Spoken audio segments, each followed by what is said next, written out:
Alright, what time is it? Time for D&D. Do we want to start getting into it, or do we want to keep getting settled for a minute? I'm settled. Okay, cool. Just need some dice, please, brother. You don't get dice. You'll get your dice. If I don't have dice, I'll live longer. Somebody else roll for you. Live long. You have to roll. Dave only rolls the encounter checks. Who's your Smith? Well, that means I was nice and low. Oh, no, I brought mine. Oh, okay. New house rule is if you forget your dice, every roll is a 1. Well, your character spends the entire session just pratfalling around the place, stabbing themselves. Don't like D&D anymore. That'd be enough to kill your character. Like, not even through combat, just through, like, skill checks and things. I'm sure it does. I probably would, because you have to think, like, even like conversational things, like if you would have a conversation with O'Ghoul or something, just offend her at every turn. I think it would only take one. What happened to my son? He died like a bitch! And you're a fat hoe. Wow, just add that one in. Well, if you're going for a 1, you're going to do it. If you're going for a 1, you're going to do it. I'm going down with this shit. Really, what happened to my son? This SpongeBob meme. What happened to my son? You dumb asshole. What did you expect? He was a puss. He didn't even die in a house. He was a bitch and he died like one. You want to know what's even better? We tricked his friend into dying too. I was Told him to go out there. I was more sad about his friend than Boo too. Hope you weren't looking for any closure because the person who did it is dead. Want to know the best part? He didn't have a weapon because we took it from him. We took his weapon. Here's your fucking mess. Are we just seeing what's going to happen in about 5 minutes time? Yeah, pretty much. You turn around and fart. Then die. I throw some shit at her. It just cuts to the gallows. Roll character. Then it's Steve's solo adventure for the rest of the session. Oh, right. So, what does everybody remember from last time then? Not a lot. Give us a recap. What happened? Kenkus. Lots and lots of kenkus. Yeah. Nearly died. Very bird themed. Yes, it was a heavily bird-themed episode. So you guys had just arrived, We were having having a good time, and then they started rolling better. Yeah, Like, out of nowhere, I was like, oh, this is easy, you know, I'm blasting spells from his back, nothing's going wrong, and then all of us were down, so I'm like, wait, did I miss something? When did these guys become a threat? Like, you shot Bin. oh yeah, I did shoot it. It was that, yeah. Like I remember because I was listening to the recording back and like early in the episode, somebody we've been chatting about crit fails, and then there was just so many in the course of that combat. Yeah. Yep. Yeah, it was a fun time. Some rolls really fucked us there. Right, okay. So before we jump in, I wanted to have another quick rules recap and a bit of a chat about stuff. So we'll just quickly chat on all of the house rules quickly, make sure everybody's still happy with them all. The way inspiration's working, is everybody happy with that at the moment? Anybody have any questions about the way we're using inspiration at the moment? Any lingering questions you want to bring up? And that would include like ways you can spend it and stuff like that. Okay, I actually had one that I wanted to bring up. Just as like an idea, what if we wanted to do like a party-wide 10 thing? But like, I guess what I imagined is like, say we as a party wanted to influence something the same way it would be as if I spent 10. You know what I mean? Only, obviously it's real easy to get 10 through 4 people, so it would be more like 30 or 40 inspiration if we all like donated like, you know, like 7 or 8 inspiration, because none of us have 10 at the time. Right. And so we like pool it together for like a giant, Deus Ex Machina. yeah, pretty much. Right, okay, and what sort of thing would you envisage that being, if you know what I mean? What would you want the end effect of it to be if you were all going to be spending that much inspiration on it? Yeah, I'm not sure. I guess it would depend on what the situation was exactly. Yeah, Like, I think something similar can happen, or I think it's To an effect, it wouldn't really necessarily need to be a new rule so much as I think if two people were spending 10 inspiration alongside one another, yeah. you can sort of chain link the effects together, if you Okay. know what I mean, because you have to think about the categories it's divided up into. So just the two predefined ones. So you can have one person can change the setting with their 10, and then the other person can succeed at one pack. So you could theoretically introduce a new character and then convince them to help you, if you know what I mean. Sure, yeah. There's nothing wrong with people using them at the same time. I don't think we necessarily need to introduce a new mechanic. But it was certainly something that I would be taking into consideration if you were both spending 10. Yeah, exactly. You could chain link them together. The spirit bomb of inspiration scene. I was gonna say in terms of like the way that we're doing spells, like being able to cast a higher spell. Yeah. I think maybe we should take off possibly like 9th level and 8th level spells just because they're so ridiculously powerful. It's because you've got things like Wish and True Polymorph. Yeah. Yes, I get what you mean. I think I would leave them on the table, but the cost for them would probably be death. If you know. Yeah. Like if you know. Or what I like mean, exceptional circumstances. Or... Yeah, exactly. Like I think you'd have to come up with a very good reason as to why you'd have to be able to narratively weave why you were able to do it, if you know what I mean, as part of it. Yeah. I think also like the cost, depending on what level character you were at the time, because like we're saying, like Matt cast a teleport spell, Which was what, 6th level? Oh, so I didn't cast the actual spell. I just modified it. But you modified it, yeah, and he ended up with somebody else's kidney and several days of exhaustion. Yeah. So you can imagine what the consequences would be. Like they would be incrementally higher for every level higher we go than that. So effectively, those would be off the table unless you did want to sacrifice your character in order to. Yeah. Or we were at a much higher level. Exactly. Yeah. Exactly. You got it. Cool. And then touching on the actually rule. So how's everybody feeling with that way that's rolling at the moment? In terms of we added last time the cap of maximum 5 inspiration points gained from it. Yeah. Do people feel like that balanced out the issues we had with who was getting it before? I'd say so, yeah. Everybody happy enough with it? Yeah. I think it was okay. There were a couple of times though where people forgot their own abilities and then actually themselves. Yes, I did. Which you could plan a little. Which seems like it's very abusable. Like if I go, I'll end my turn. Oh, actually, I've got another attack. That seems. Like... Yeah, it can't be beneficial to yourself. I don't think. I think that's something we can be careful of. I wasn't paying too much attention to it last time because there's so much going on, but I think that is something to be aware of. I think last time it was more fucking ourselves. Yes, yeah, I think it does have to be negative on yourself. I think that's. Yeah, go for it. I think that's more something for me to be conscious of, and I think we have to be clear on what constitutes an actually. Yeah. So do we say so? It does have to be something that negatively affects yourselves or the party. I think. Yeah. For it to count, and then so that's the other thing. So the boundary between what was 1 and what was 2. So I thought like a general rules correction was 1, and then 2 is if we correct the rules, but it's negative to ourselves. Yes, exactly. Cool. And I'm happy to stick with that because that's what I was running on. Okay, cool. So we'll go with that.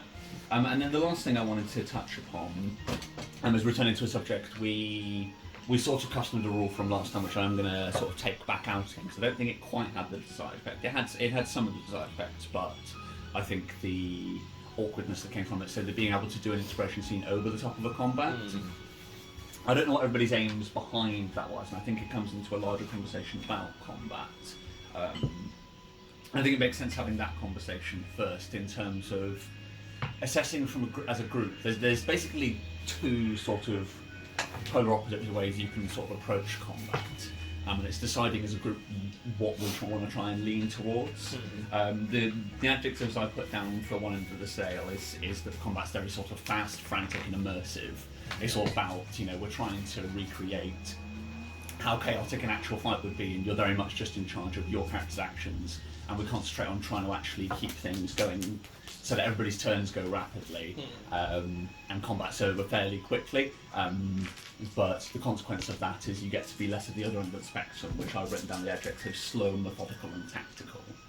And it's where sort of in between those 2 things we want to sit as a group, or what we want out of combat. Are we looking for something which is going to be sort of like trying to simulate being in an action situation? We're just throwing dice as quickly as we can to get that sort of frantic feeling of a fight. or are we taking it slowly? You're all talking about tactics, and we play it like it's a tabletop game. So, have you got any preferences to which end of the scale they like to be at? I've been happy with it as has been previously. Okay. So more methodical. Because obviously, I know we are now 5th level, so we are getting to the point where we can be a bit more quicker on it. But certainly, we're getting to know characters. Smith's getting to know like D&D in general. It's good. It'd be a bit of a disadvantage if we were to go too fast, too quick to everything. Obviously, there's now this up, but it's still a case of we need to keep the scaling well. Yeah, exactly. Like, there's a difference between fast and rushed, if you know what I mean. And I think that's an important balance to strike. How about everybody else? I would definitely like it to move more towards the former. The former. Quicker. So quicker, sort of more action-packed, and sort Yeah. of more sort of based on like split-second decisions. Yeah. Yeah. Well, I think it could reflect the actual situation. So if we're like ambushed, you Yes. could say like no discussions allowed. If we're setting a trap for someone that we perform, we have time to discuss what we're doing. Yeah. Okay. Yeah. Because I think the main thing, which the way we tried to counter it last time with the inspiration scene over the top of the combat, is it kind of had the effect in that we got through turns quite quickly, but it's sort of banning banter, if you know what I mean. Had a bit of a strange side effect to it. Yeah, I think part of that, because I was definitely for like a good half of it, I tried to not make a peep when it wasn't my turn. But I think that's just the difference between in character being I shouldn't be saying Smith, heal Dave, and being, you know, breaking immersion by making a joke, which I don't think is a bad thing. And so I think that's the next point I wanted to come on to, which is sort of like how much do we concern ourselves with meta talk?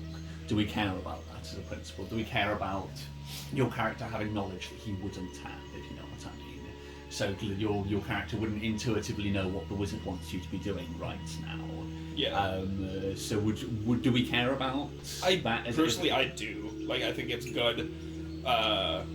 If in combat, like, if I want, Smith to carry Yarlet over to the right, I should remember on my turn to have Yarlet be like, take me over there! Like, we gotta fucking go! Like, whereas if, kind of like what Smith was saying, if we have time to plan, like when we set a trap for the cultists, Yarlet probably would have said, like, by the way, I want you to do this. So then I don't think it's as bad in combat to be like, oh, remember you were going to take me over there. As opposed to, like, if it was an ambush, or like with the Kinkus, it was like kind of like out of nowhere. So they wouldn't have had time to make a strategy or anything. It was kind of just like, pick me up, we need to go. Okay, and I can't move. Yeah. Is everybody happy with that roughly as a balance? Yep. Yeah, I also think it's fun, like, now as a magic caster, if I'm going to cast a spell on someone, that rather than be sort of like, oh, do this, this, and this on your turn so I can do this, I can just be like, do you trust me? The answer's always no. Always no. Okay, cool. Yeah, I'm happy with that. So we're not going to sort of like penalise meta talk or anything like that, but it's just something we're all consciously aware of as a group that we want to try and avoid, and then we can sort of self-regulate in that respect. I mean, I think another thing comes down to, so then how fast do people care? Would people want combat to be slightly more punchy than it is now? Or people? So I think that comes down to just it just comes down to thinking about what you're going to do on your turn when it's not your turn, which is something I find I always struggled with when I was a player initially, because you get so sucked in with listening to what's going on in the combat and trying to think about it when it's your turn off and it's ambushed on you. Yeah. So I think one thing I will do to aid in that is I wonder if that's game breaking if you sort of know the initiative, or you know the initiative order you're in, you just don't know where the enemies might fall. Although we do roll them on the table, so Yeah, it might be an idea if we got like an initiative tracker just for the players on the table, so we know who's after who. Mm-hmm. That could be an idea. Yeah, that's not a bad idea. Well, I can just make my initiative tracker visible and not used. So that's an idea. Okay, cool. I like that. Sounds good. Sweet. So then the last thing I wanted to talk about is how should NPCs under my control act in combat? Because in this there's also sort of two sort of ends of the spectrum. Because there's the way I'm sort of doing it at the moment, whereas I'll sort of look at what I refer to as what is referred to as fictional positioning first, which is sort of first priority is, do any of these monsters have a particular vendetta against any of you? So they'll go for you first, and then you look at sort of who's the most threatening, who's the closest, that sort of thing. And then if I don't have answers from those two, I'll then just try and fairly distribute damage if it's something random, like with Kenkus, where it's just a rain of arrows. I basically just distributed them evenly. And it's whether that's the end I go to, or whether the other end of the spectrum is I try everything in my power to kill you guys, which is a different type of way of doing it. It would depend on the enemies. Like I wouldn't do it with like a pack of dogs or something, but say if you were up against like a legion, like a group of knights or something like these intelligent people. Yeah. Playing it in that sort of facet, I would be doing things like I'll Alpha Strike the healer, then I'll take out the DPS. Yeah. The issue with that then is that you've got a lot of meta knowledge about the party that you can use. In the Monsters Manual, a lot of the time it does give you sort of like how they act in combat, like the type of thing like gnolls, they will like bite a guy that's down on the ground. They don't care about moving on to the next one. If they can finish it off, hobgoblins, like they're more militaristic. You know, I think it really does depend on what you're throwing at us, and then trying to adjust to what you think their battle type would be. I agree. Like I thought a good example of that was when we fought the cultists the first time, like in the big open field, because all the bitch boy cultists were like throwing themselves at the two fierce dragonborns right there, but then the magic user in the back saw me literally like sniping people from like, you know, hundreds of feet away, and he's like, oh shit, I better fire back. Which like makes sense, because like, as especially like also for me, if I'm in combat and I see another magic user, I'm way more concerned with them, because they'll be able to hit anyone who's not a giant tank. Yeah. Whereas same for them, you know, if they're intelligent, they'd be like, okay, take out the range. But at the same time, they wouldn't necessarily know that I'm a mage until they see me cast a spell. Or they wouldn't know that Din is a healer until they literally see him be like, pow! And then suddenly runs, you know, cut heals up, and they're like, oh, right, maybe we should blitz him down. Okay, yeah, that's fine. So that is sort of leaning more towards how I've been doing it, and sort of like looking at the fiction that we're engaging with them and trying to figure out how I imagine they would act. Yeah, and so for like the Kinkus, I would have imagined. I was surprised when they were firing at me, because I'm like, I would have thought that, you know, like they're intelligent, but I thought they were more surprised by the two giant golden dragon. With the Kinkus, they were just firing in your general direction, if you know what I mean. So that was just me just dividing them up evenly was how I was doing that one. Yeah, that's fine. Well, okay, so people are fairly happy with how that works at the moment. Yeah. Okay, cool. That is fine. So with that, I think we can jump in. So quickly Technically, a couple of these on here are optional rules. Right. So it might be an idea just to run over them. Okay.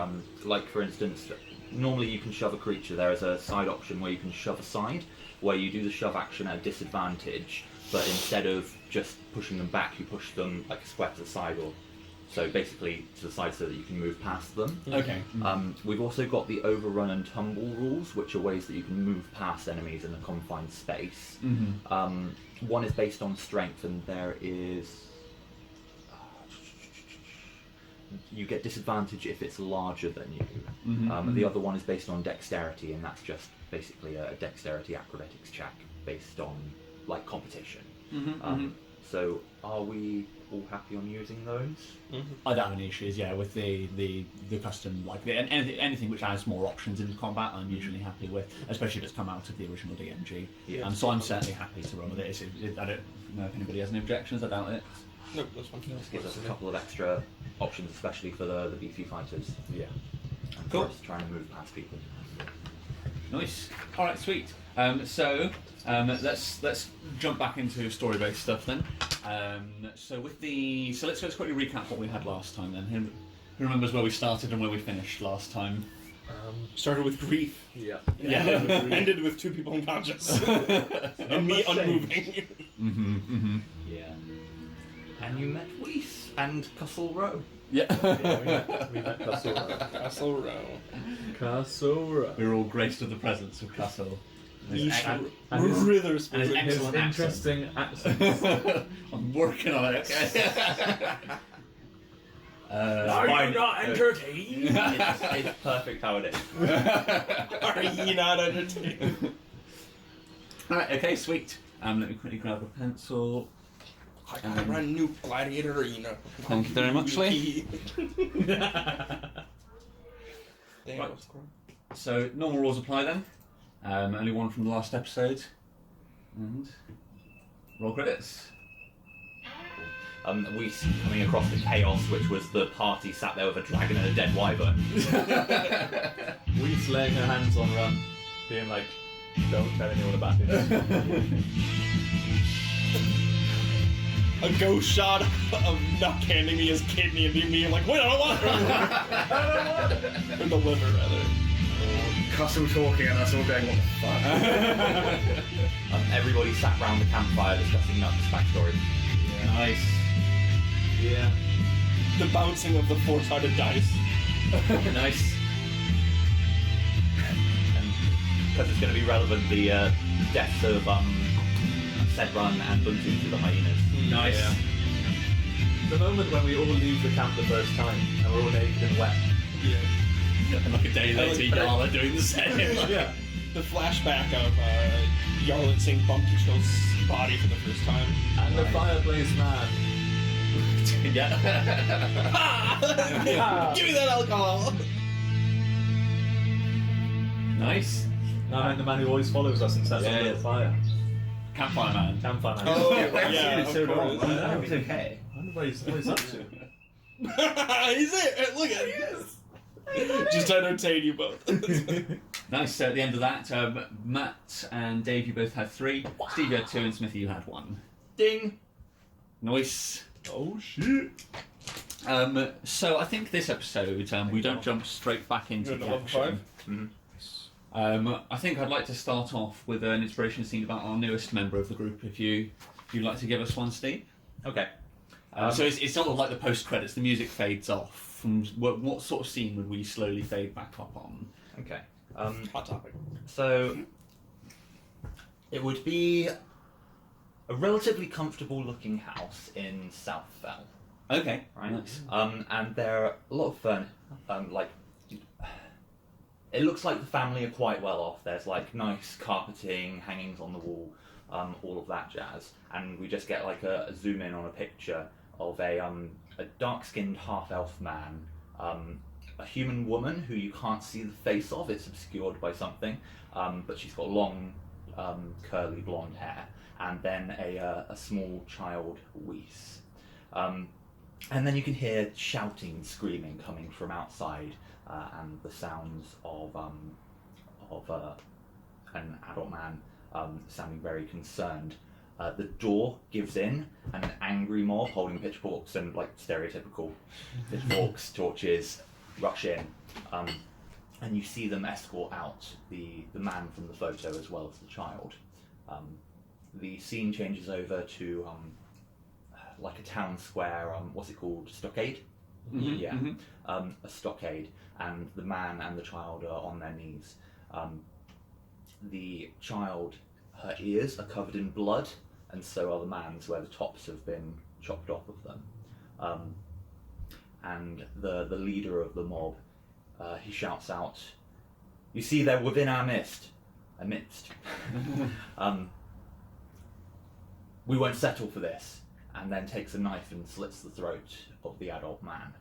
At this point we hear a whistle, and several members of the guard rush in, start arresting people from the mob, and the leader of the guard stands in front of everybody and just announces, "You fools, this man, he was under the protection of the, what's it called, the Council. the council." And they lift up they hold him up, lift up his shirt, and you can see an elven brand which has been burnt into him, which would be the mark of a slave. And then, yeah, cut out.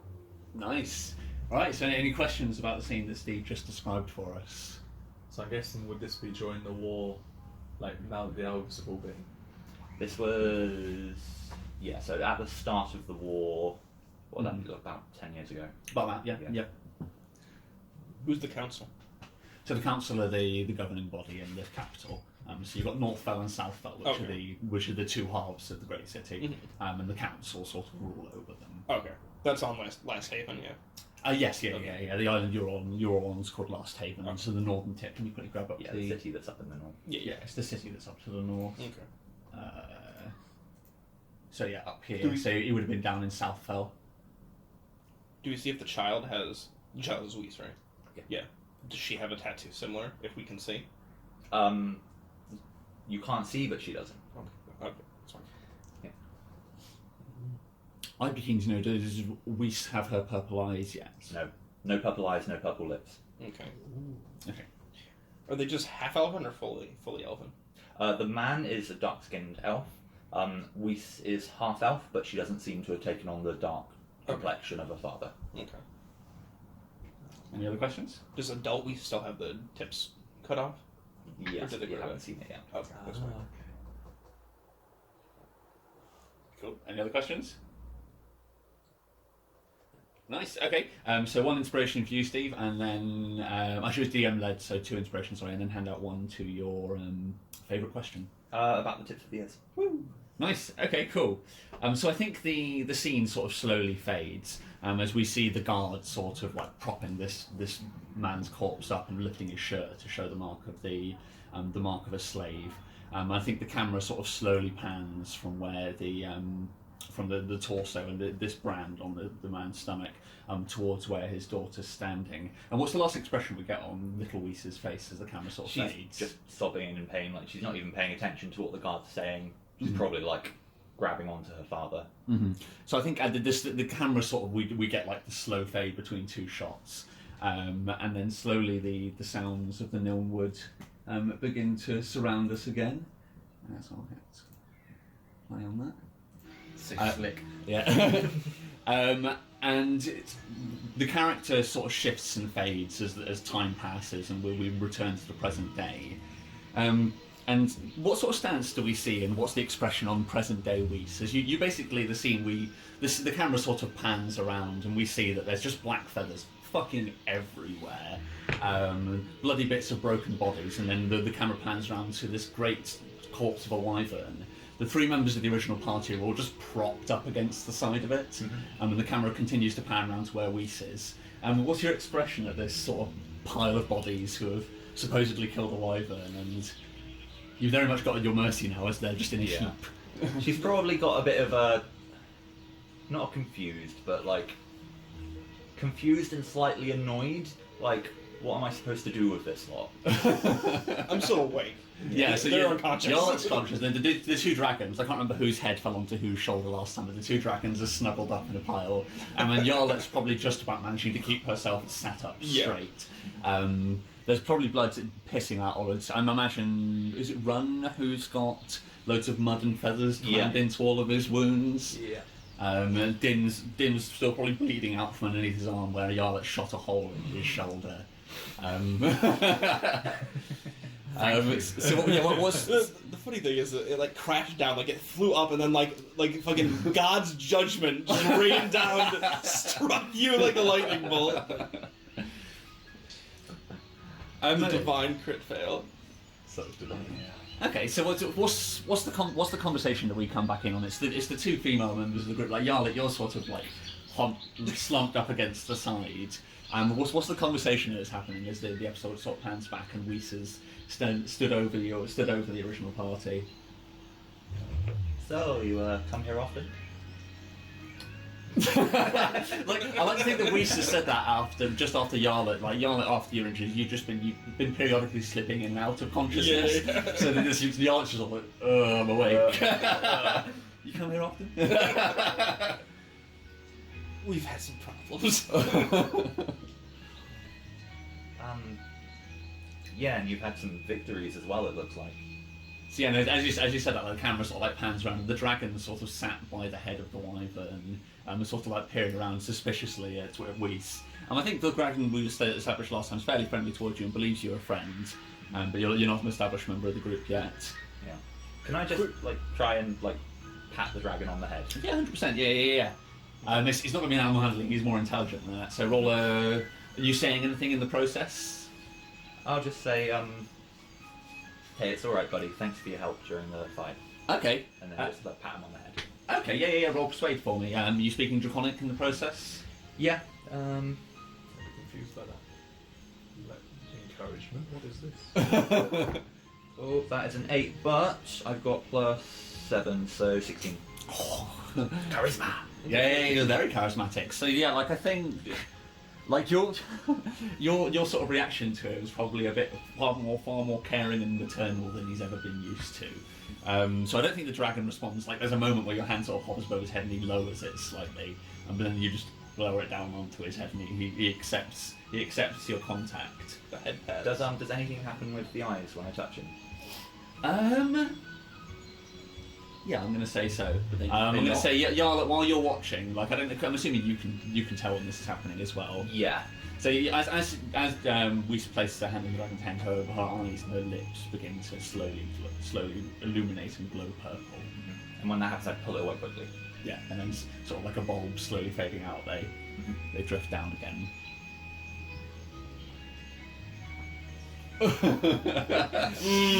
I start gathering up the Kenku corpses and plucking out every feather. So that's something I'd be quite keen to know about. Is this the first time you've hunted Kenku? Like you seem, is this where you got all your black feathers from? No, these are probably from actual like ravens. Okay, nice. So these are considerably larger feathers. They're probably quite a prize for you. Exactly, and they'll probably sell for quite well as well. So yeah, I'll gather the bodies, pluck the feathers, and then we're gonna have a 3-bird roast. Nice. Okay, so are you guys just going to rest here for a while then? Is that all? No, we're gonna walk. We're They're gonna carry the dragonborn. Yeah.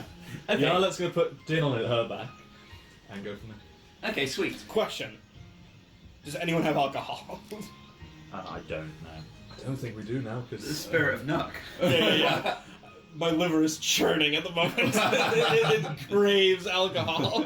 I've got a water skin if you want water. That'll do. Yeah, so I Nice. hand over some water. So yeah, Yarla, you drink from the water skin, but it does not quench your thirst.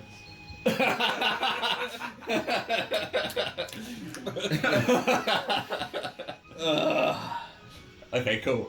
So I'm assuming the action now is going to be wait for the dragons to wake up and then rest. Yeah, pretty much. I'll take a short rest while it's going. So I assume I a will short too. rest while I'm Yeah, well, feathers. that's unstrenuous enough activity that you can just get on with it. So now what I'd quite like to see then, while the two we sort of see Whis go off and begin busying this up around Yarlok probably, and what would you be doing during this period? You can't really do an awful lot. You can paper. No, I don't. How badly do you need paper? Not that badly. Don't worry You about need me. a fair amount of it as well. So, what instead, what I'm gonna do is not make a spell book, but practice making my spell book by using Din's blood to write on his golden scales as I'm testing new spell incantations. Okay, nice. sounds like blood magic.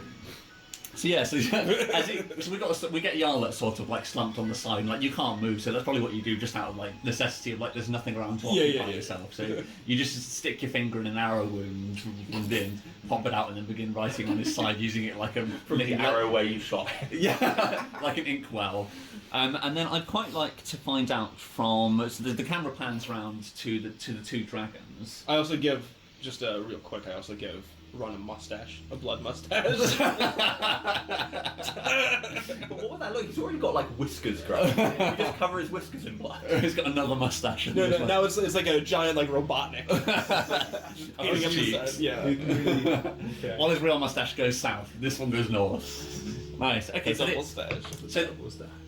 the camera pans round to the dragons, and there's something I wanted to implement for you guys, and you can decide whether you'd like to roll with this. But I'd quite like to figure out what the two dragons are dreaming about at this point in your sort of unconscious state.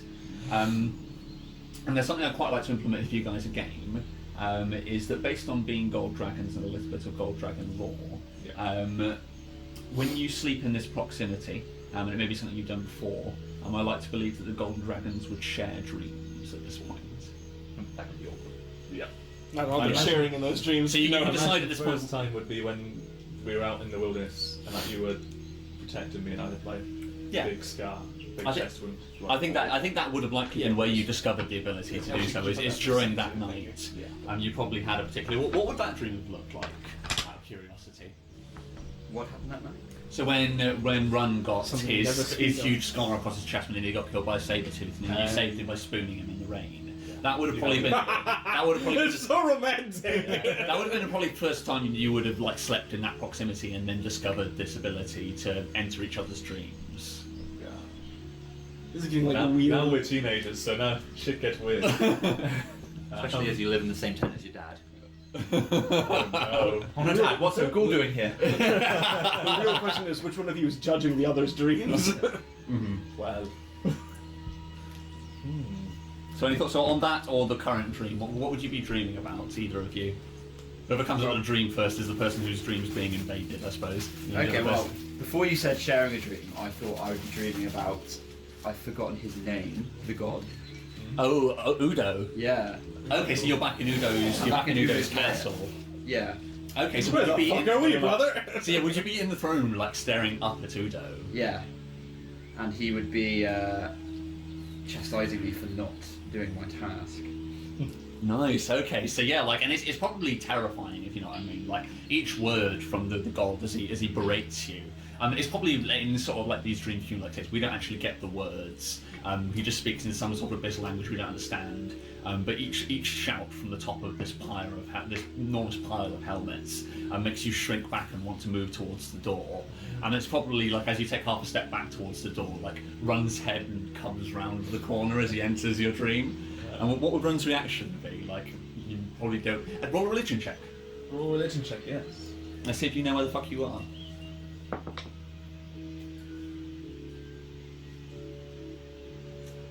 14.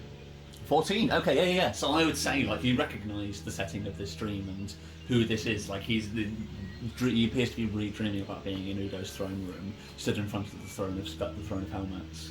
I mean, I'm a barbarian, I'm a warrior. And even though I've never really mentioned it, and it's never been discussed in town, I imagine if any god was one I'd be following, I'd certainly be knowledgeable about Udo. Udo's the sort of religion of the town, mostly because Ogul and Kadak are the chiefs. Yeah. And so Udo is very much an orcish god. But yeah, you can worship them if you want. Well, Udo's there. Kitty shot. I would tentatively walk up behind, around and behind him being chastised. Because obviously I wouldn't be able to understand what he's saying, would I? No, you wouldn't either. But you would get the same gist, and you'd have the same urge to like walk back out the door with every word this giant on top of the throne is saying. Throne of skulls, right? It's throne of empty helmets. Oh, right. Yeah. No. If it was skulls, that would be different. That would be called plagiarism. Yeah. Yeah. So Udo's throne of filled helmets, I believe I called it. Or Filled helmets. Yeah, I'd be, obviously we've shared dreams before, but this is the first time I've been in a god's throne room. Mhm. I'd be a little bit speechless. I'd be looking around and what else is in the throne room? Because obviously I'm not going anywhere near the helmets. It's basically just it's like a large sort of a large chamber. The building itself is made of like dark stone. The walls are pretty much bare, and then these helmets. Every now and again, another helmet will drop down from the ceiling and come clattering down one sort of bounces towards where your feet are. You can see fresh blood around the bottom rim. Pick up a helmet if it landed in my foot. Okay, yeah, you can scoop up a helmet. But this would be one of those moments where like, what if I wake up and it's still here? Yeah. A little bit of viscera like drops on the floor off from it. I would, like I say, Dig in. It's not shit, yo. Bite my ass, yo. Yeah, I would join in the feeling of moving back. I'd be in awe, but I would Okay. be like, So, suddenly in the dream you can smell blood. Yeah. Yeah, like I like to think like he lifts the helmet and sniffs it. He's like, you can smell blood. It smells like mine. must be real then. So I think you take like half a staggered step back to the door in time with Din, but both of you are stopped as you sort of walk backwards into something that wasn't there previously. And sort of in between your two hips, the head of the dragon pops up, and he's like, Who's that? And it like points a scaled hand up towards the throne. Who this? Who that? Oh god. That's Udo. That's why the what, brother? Yeah, like the two things. This isn't my dream. What are you doing here? I don't think the dragon says, "What are you doing here?" What are we doing here? Whose dream is this? I've never, like, At this point, like, Supposed to when you drink? say that, then like the dragon would like point up at you, like he points a scaled hand towards you to indicate that he's aware this is your dream.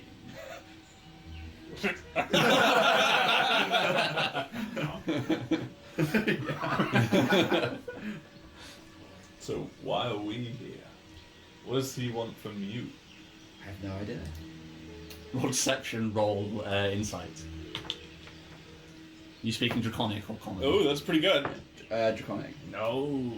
19. Fuck. 12. 12. Okay, no, yes, so yeah, you. Would my brother Somebody- like me? can somebody roll- Is that disadvantage? Because it's Draconic. That's what I was thinking, but we wouldn't get you both to. So I would say, Dave, you get to roll yours with advantage because it's understanding, Wait. Yeah. Never mind. and then somebody roll for the dragon as well. Well, that was even better. We're not talking about 15. 15. Okay. What was your roll again, Smith? 19. 19. Think he still wins. got Smith, expert liar in his own tongue. I think like Din's like such an unreadable mess all the time. I also think it makes sense. It's a dream, so it's much easier to lie in Draconic. Probably, yeah. it is no. Khaleesi. His charisma's. Does that run? So he rolled a what did the dragon roll? Sorry. 15. And what did you get, Smith? 19. Daenerys. You got 3. Oh. So he gets +3, so he gets an 18 and does not know that you're lying. Wow. Okay. So yeah, so you don't know. He doesn't know. I don't know. What was he saying? I couldn't understand him. Does it carry over? I think it does. I would say over the like, I'd say in all of the abyssal language you're hearing, Run. One word would poke through. Like during the time that you're talking to Run, like the giant horned figure at the top of the throne has continued to berate you.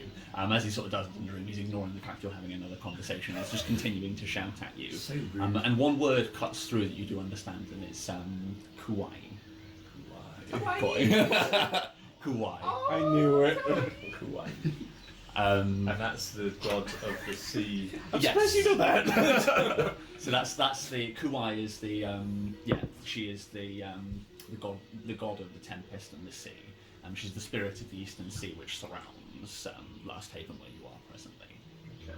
So I recognise that he's berating you or us about something to do with Kuai. Yes. What did you do? Nothing.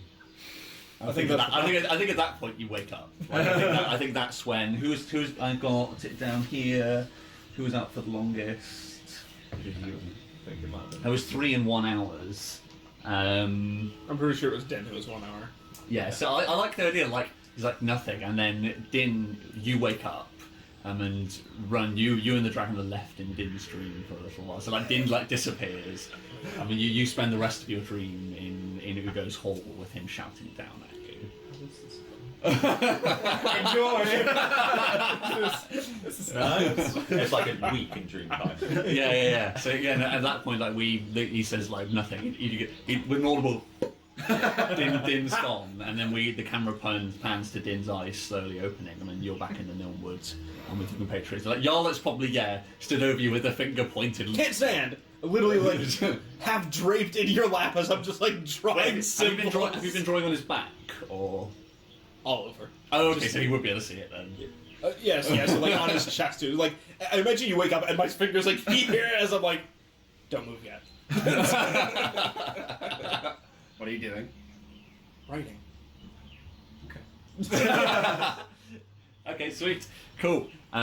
So I need you to not bathe for at least 2 days. Done. You were a little too willing for that one. Just to interject, do you want him walking into town covered in arcane symbols? No, see he'll that come going well. to my place, which is on the outskirts of town first. well, yeah, you would live in. Well, you don't really have a place outside of town. You're a pile of rocks where your book is. That's all I need. I need to make it to my book, and we're in the right direction to reach my book first, because my book is buried to the north. Okay. By Cheng. Mm-hmm. Okay. Can we say that I've done what I said at the end of the last session as well, which was to send Cussle off with a message? You can, yeah. So what would the message? What would the message be? Just there are a couple of survivors from the trial, mainly Charlie's. Oh no!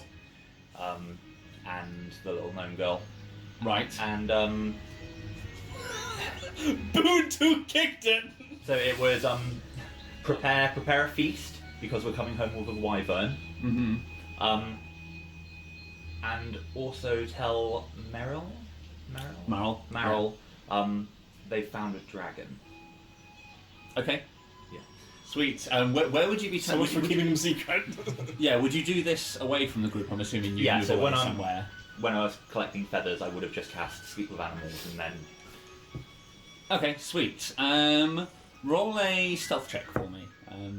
If you're doing it stealthily while Yarlet's still awake. I'm assuming because I'd usually roll at disadvantage because of my armor. I'm assuming that doesn't count. No, not for this. Not for this. No, you're trying to sort of have a hushed conversation. Ooh, 9. 9. So I do notice. So what's your passive perception? I think it's just 10 or 11. What's normal passive 10? Yes, yeah. I don't think you know what I say though. No, you'd have to roll a check. So he's actually speaking bird, whereas you speak critterish. So you can sort of convey simple ideas to creatures. So like you have a chance of understanding what you were saying. Okay. So is it specifically like So- avian, or is it like something like no, Sylvan? well, it's more that like critterish isn't that you don't speak the language of whatever animal it is you can convey simple ideas to them. So you can be like, I want you over there. Sure. So like you wouldn't just understand what he's saying when he's speaking to an animal. So but I'm saying if you speak to like birds, you can't also speak to like bears or something. probably not. Yeah, it probably would be specifically. What's it called? Avian. Avian. I don't think it's a specific language. What's the DC? It'll be high. It'll be very high. It'll be sort of like I'd say a DC. Let's say 16 to get a basic idea of what he's saying, and you'll get more details depending on how much higher than that. The god crit coming in. Oh, what is that? That's 14 plus what? Your be probably Investigation? nature. It'd be nature, I'd say. Nature?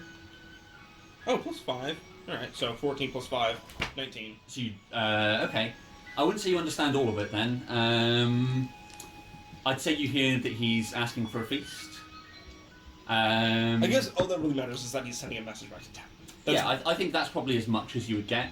I think you hear, you understand that he's sending the bird back to town, and there's some sort of celebration in order. That's all you get. My fingers like twitch as I wonder if I should cast a firebolt at this bird as it takes off, but I don't. Okay, cool. So Cussle gives you a curt nod, and then flaps off in the direction of town. So now, I think it's about time.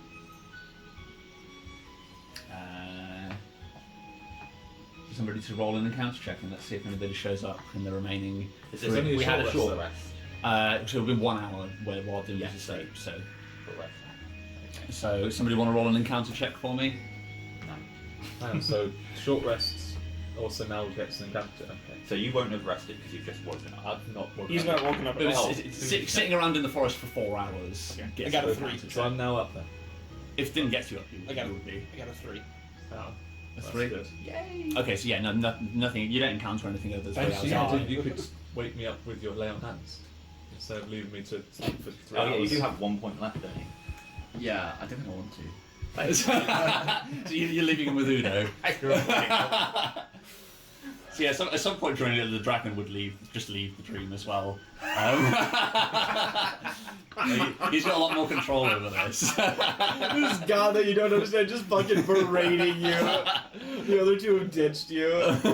You can't leave, the doors are locked. I'm not leaving.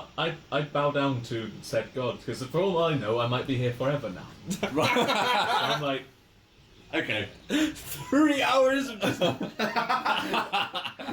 Please stop yelling. Like at one point you try and leave and you just enter into an identical room with another Uno. I'll lose your shit. Please let me go. What is your bidding?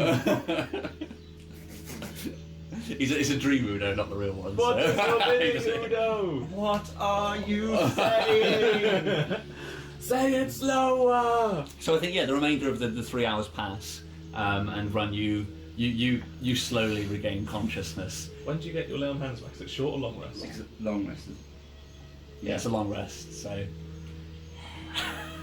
So then I return. My hand would still be clapped, hoping that there'd be a helmet. Oh yeah. there would be no helmet. I You look can even still more smell blood. Yeah, you can still smell the blood. I'm like, why is... I instantly look at you because I know. I guess after 3 hours, I would no longer be drawing on Din. Yeah. But I'd still know who would let me a blood mustache. By this time, also, there's some freshly roasted kenku that I'm just chowing down on. Would you have shared it? Yeah. Okay, so yeah. So from over this like greasy roasted bird, I just give you a wink as I keep gnawing it. I hurt. Just... Ow. Meow. Ow. So yeah, I think over the course of the time, the dragons would have been unconscious as well. It's worth noting that both of you would have. This is the most injury you would have sustained. So while they were unconscious, the Yarlet, you would have been sat close enough to see it. Like you would have been able to, like watching bamboo grow in fast forwards.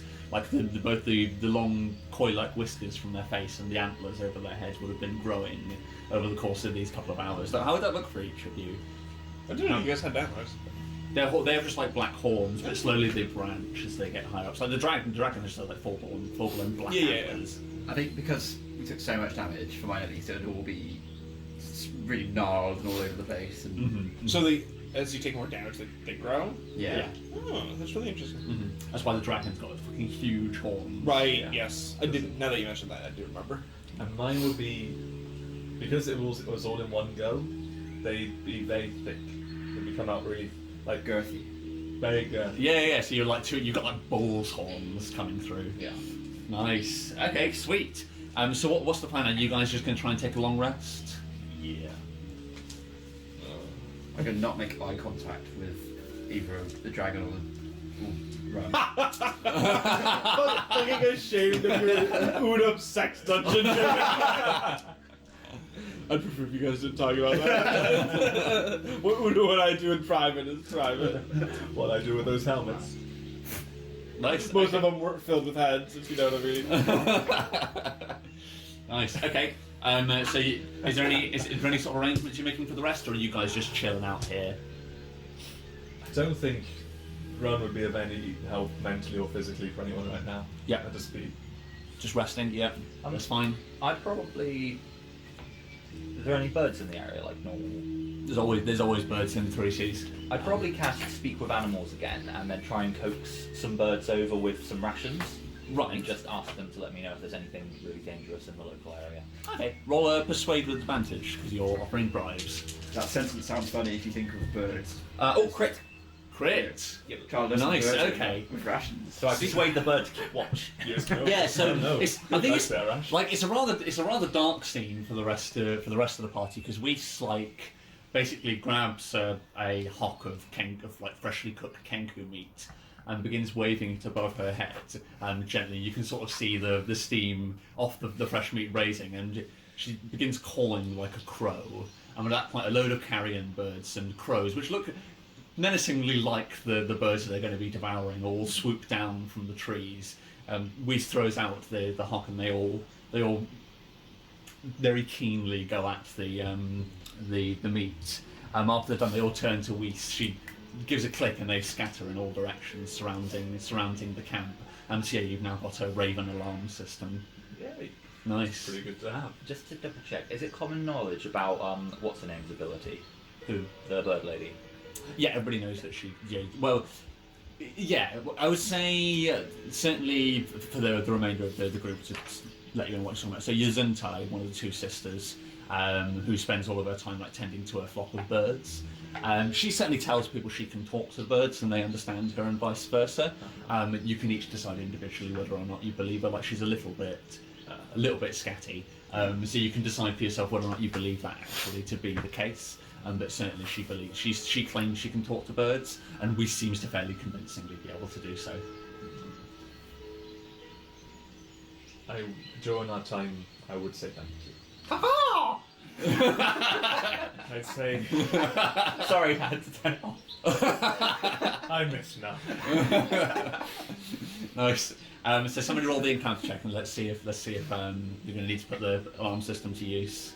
Oh, we had a 3. 3. It's another 3. Nice. Okay. Sweet. So then, So I think I'm going to call a quick 5-minute piss break, but I think that the rest will just be a rest. Are we all fully rested? Yes, you would all go back up to full. So back up to full health, and then half your hit dice back. Oh my god! And then all your abilities recharge.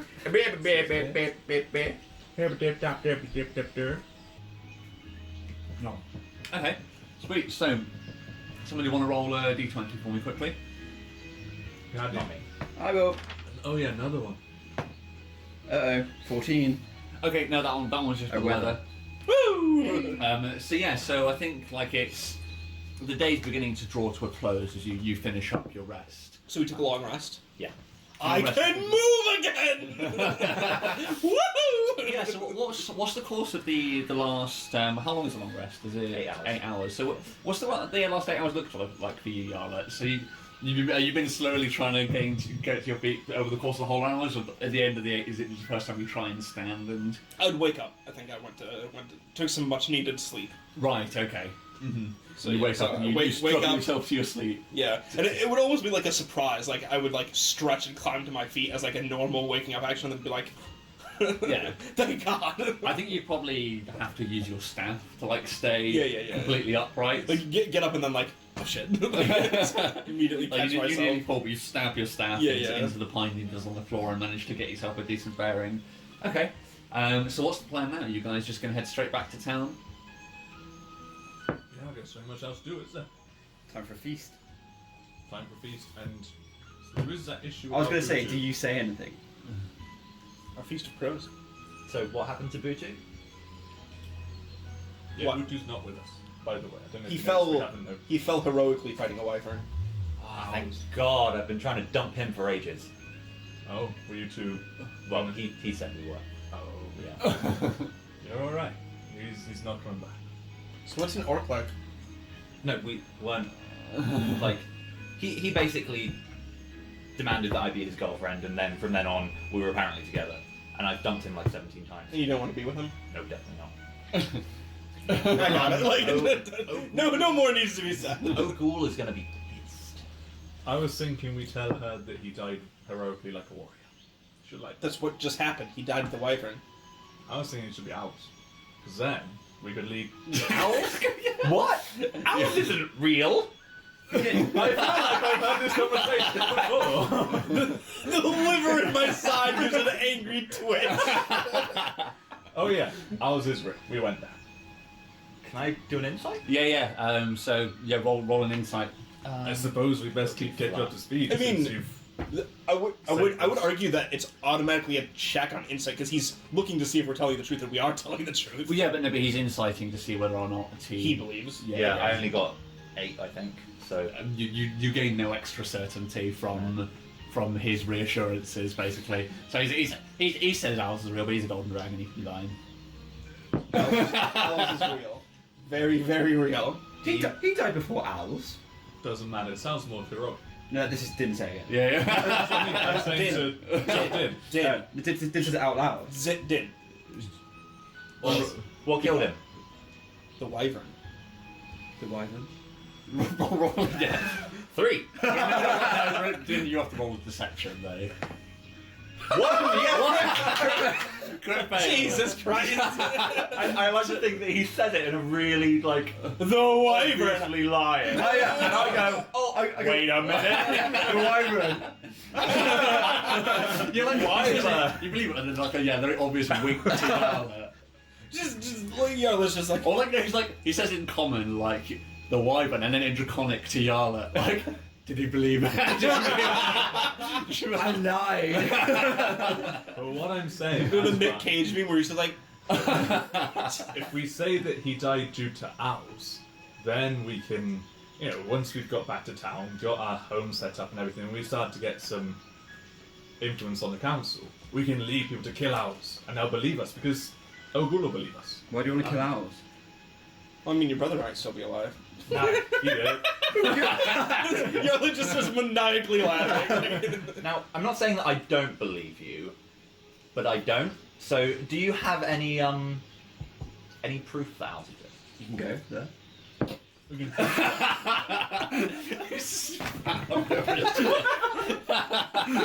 That's canon, yeah. Actually, like, just spat out her water skin. like bloody water all over your lap. I mean, okay, you can see if they believe you're in town, but we'll see. Well, we need to get our story straight. You guys say wyvern, I say owls. I guarantee you that we can convince people to go to Owls without without having to lie about Buntu dying, when we can tell the truth about him dying to the wyvern. Yes. Why? But he died by the Wyvern. wyvern.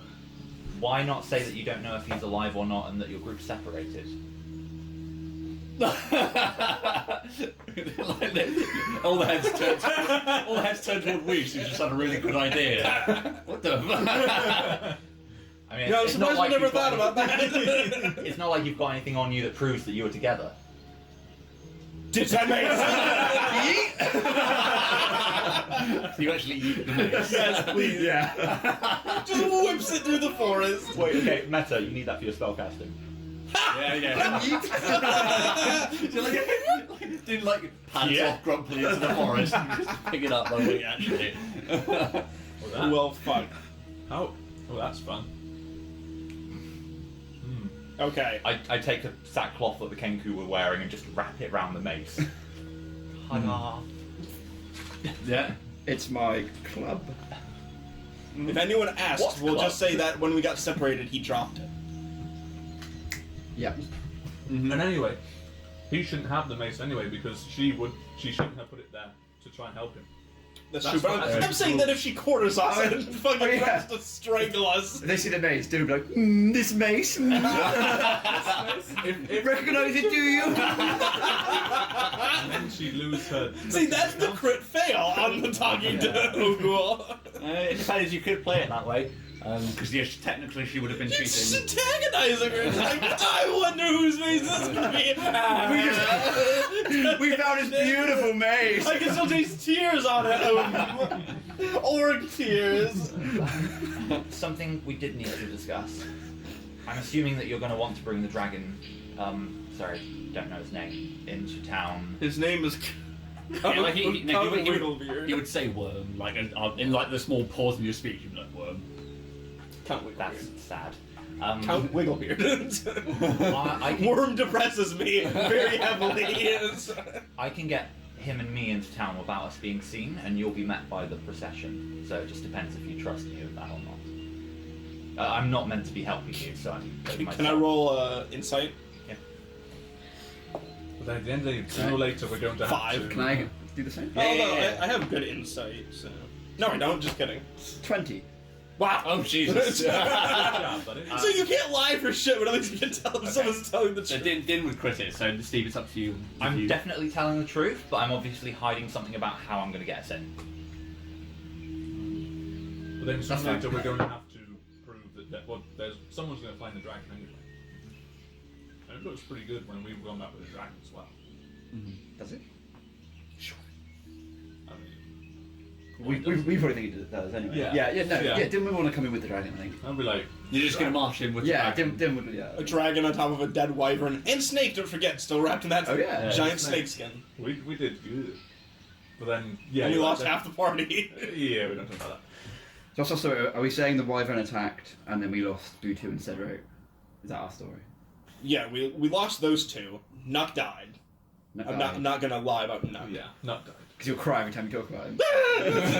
And your liver will twitch, and you're like, oh! You just get really thirsty. Still drowning of thirst over here, by the way. Oh, man. Yarla's gonna be an alcoholic now. I like that. Look, it's your guys' mess. I'm just offering a helping hand, even though I probably shouldn't be. Thank you. I appreciate it. How Let's- ironic Canadian would be like, I I, think- don't think we need your help. Inside check. I think we should just keep moving for now. We can decide as we walk. I don't want to stay here any longer than I have to. We're only about, what, a day away? Yarla's moving at half speed, so Well, I'd be I can just climb on top of the wyvern. okay. Yeah. So yeah, about a day's travel, I'd say, from town. So now is the time. I suppose we discuss this whilst we're traveling. Oh, is it day or night right now? You've been travelling through the night. Dangerous. Yeah, cool. Or we could take one more long rest. Get You can literally just wait for sunup if you wanted. It'd be an encounter check. I'd probably do it with disadvantage because it's half the time. You could just wait for sunup. Would that count as another long rest? That was a short rest. It wouldn't be another long rest, no. I'd say let's keep moving then. It's not gonna be another long rest. Okay. Yep. So whilst we're talking, whilst we're walking, we'll be talking then. Okay, nice. So And I think, can you have your birds keep a watch for us? I can try. I don't know if they'll follow us around. you have to be another check. I believe in you. Can I bribe them again with food? Yeah, you have plenty of dead tenkus for some reason. Well, that one is a 1, and that one is a 17. So I'll hit 17, so it's like 23... 24? 24, yeah. Yeah. So these. So again, they would all be ravens and crows that follow you along. Probably recognise a couple from town. Yeah. Like there probably is a couple because it's such a high score, and there is probably a couple who are from Yuzuntai's flock, and they're probably talking along all the ones who are natural dwellers of the woods. So yeah, I think that's perfect. You can bring along your raven alarm system. But then if they're chatting, that might make more noise. But yeah, I'm just saying it's a thing. Yep. But yeah, And so so somebody roll an encounter check, and let's see how the journey back to town goes. Is that D20? Yes. Wait. You have bad luck with D20s. 9. 9. The worst. So now you're fine. But don't So be- the journey goes unhampered. So you're moving through the night. And yeah, like at no point do the ravens call out to you Reese, to say that there's any danger surrounding. And like you probably manage to do it by like you send some ravens ahead, and some of them actually at some point tell you to veer off to the right and actually guide you back to town. But yeah, so at a certain point, like you emerge from the edge of the Niln Woods, and you can see Tai Cheng in the distance. And it's probably like the early morning, so you can probably see a couple of fires. Like the blacksmiths would have started their work this early in the morning. You can sort of see the town just off in the distance. You guys just gonna rock on it? This is where I say... Wait, I want my book. Spell book. Okay, you're gonna head over to where that is. Okay, roll a survival check for me. It's because there's a load of paper that's been out, buried in gravel, and it's rained several times. Very true. So I just want to see what condition or how well you buried the book and how well it's survived the elements. So, does that have to be survival? Yes, it does. Yeah. Alright, here we go. I've got 6 inspiration. Definitely gonna roll an inspiration on that one. That was a crit fail. Oh, did we said you can't reroll crit fail, so. Technically, you can't crit fail on a skill check. Okay. Can't you? No. You can roll a 1. Yeah. Okay. You can only crit fail in combat. Oh, I didn't know that. Okay, that's a 17. Okay, sweet. So yeah, it's not in the best condition. You separated it out into individual pages, but there aren't any sort of spells or anything destroyed. It's in you're going to need to probably replace the entire book, but you haven't lost any spells. Okay. You know what I mean? Yeah. Like you're basically going to be the edges of the pages are all wet, and like some of the ink's run, the parts which are sort of rubbed out and smeared, you remember, if you know what I mean. You haven't lost nothing. Yeah. You haven't Yeah, lost any. that one. So yeah, you can use it as your previous spell, but I'd say you're going to need to like gain additional dry paper Okay. to expand it, but you haven't lost what you had before. Okay.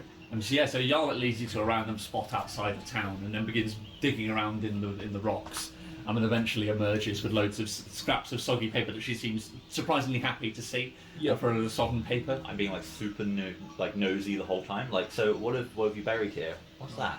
It's What? okay. Oh, is that your diary? Yes, it's my diary. Like without even blinking, I just like 18. I was like, she's finally gone mad. It's been a long time. We should roll a Arcana check. That's flat for me. 2. I don't know Arcana. Yeah, you know it's not her diary, but you don't know what it is that she's dug up. And this is where I say to the group, like, this is the last chance. If you want me to get the dragon in without anybody seeing it, I can do it. I doubt it's a good idea to march into the centre of town with a bunch of ex-cons with potentially a world-destroying baby. But hey, that's just me. We've never worried about good ideas before. Yeah, and I just think back to the moment that I met you guys.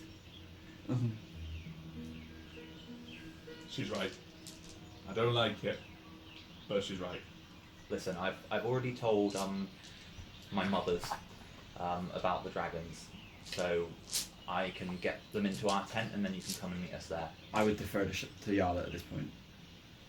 Then it's always me. what we'll do is we'll tell our father, and he will protect us from that. But whilst we're going in for now, she's right. There are a lot of people that will want that. You promise he won't be hurt, right? Yeah, absolutely. I'm gonna roll an insight just to make sure. 16. 16, okay. So then I suppose it depends what. Roll as an instrument for Weiss. So you're telling Marrow and Yuzantai. I've already told them. Roll. I suppose it'd be an insight check with advantage for how well you know the two of them. 11. 11. You're fairly trusting of them. You don't imagine Yuzantai would do anything too harmful, but it's hard to say. You certainly know that they would want to know about said dragon. I didn't think you'd know with any real certainty what their intentions would be with said dragon, but you know that you'd want to let them know about it. Okay. So I've already told them. They know the dragon's coming to town. They're probably going to keep it close to their chest. Alternatively, I could take it to Charlie's tent. That sounds better. Yeah. I trust that. Yeah. I'd say do that. Alright. Yep. Other thing out for protecting my book, and I say I had it wrapped in like some strips of cloth. Sure. Okay, because what I want to do is I want to then use those strips of cloth to cover up the marks on my arms, since Right. I know magic is not the most popular thing in the That's fine. Cheng. Yeah, that's fine. You can use some scraps to bound your arms so that they can't see. Yeah, your since now scars. I've got fucking glowing purple veins. Yeah. Okay, that's fine.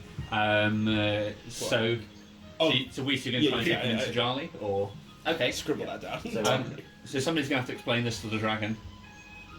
I can do it. I'll just kneel down next to him and say, look, you've already saw what I did when we had that fight. I'm going to do something similar to get us into town.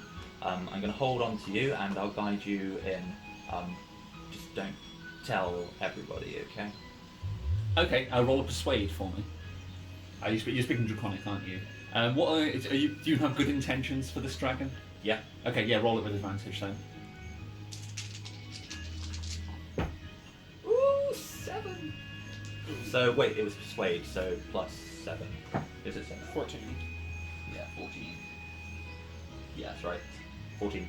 Okay, I think with the 14, because you're speaking in Draconic, like the dragon understands the dangers that's been happening. I mean, and he said, I want to stay with my brothers, and he looks back to the party.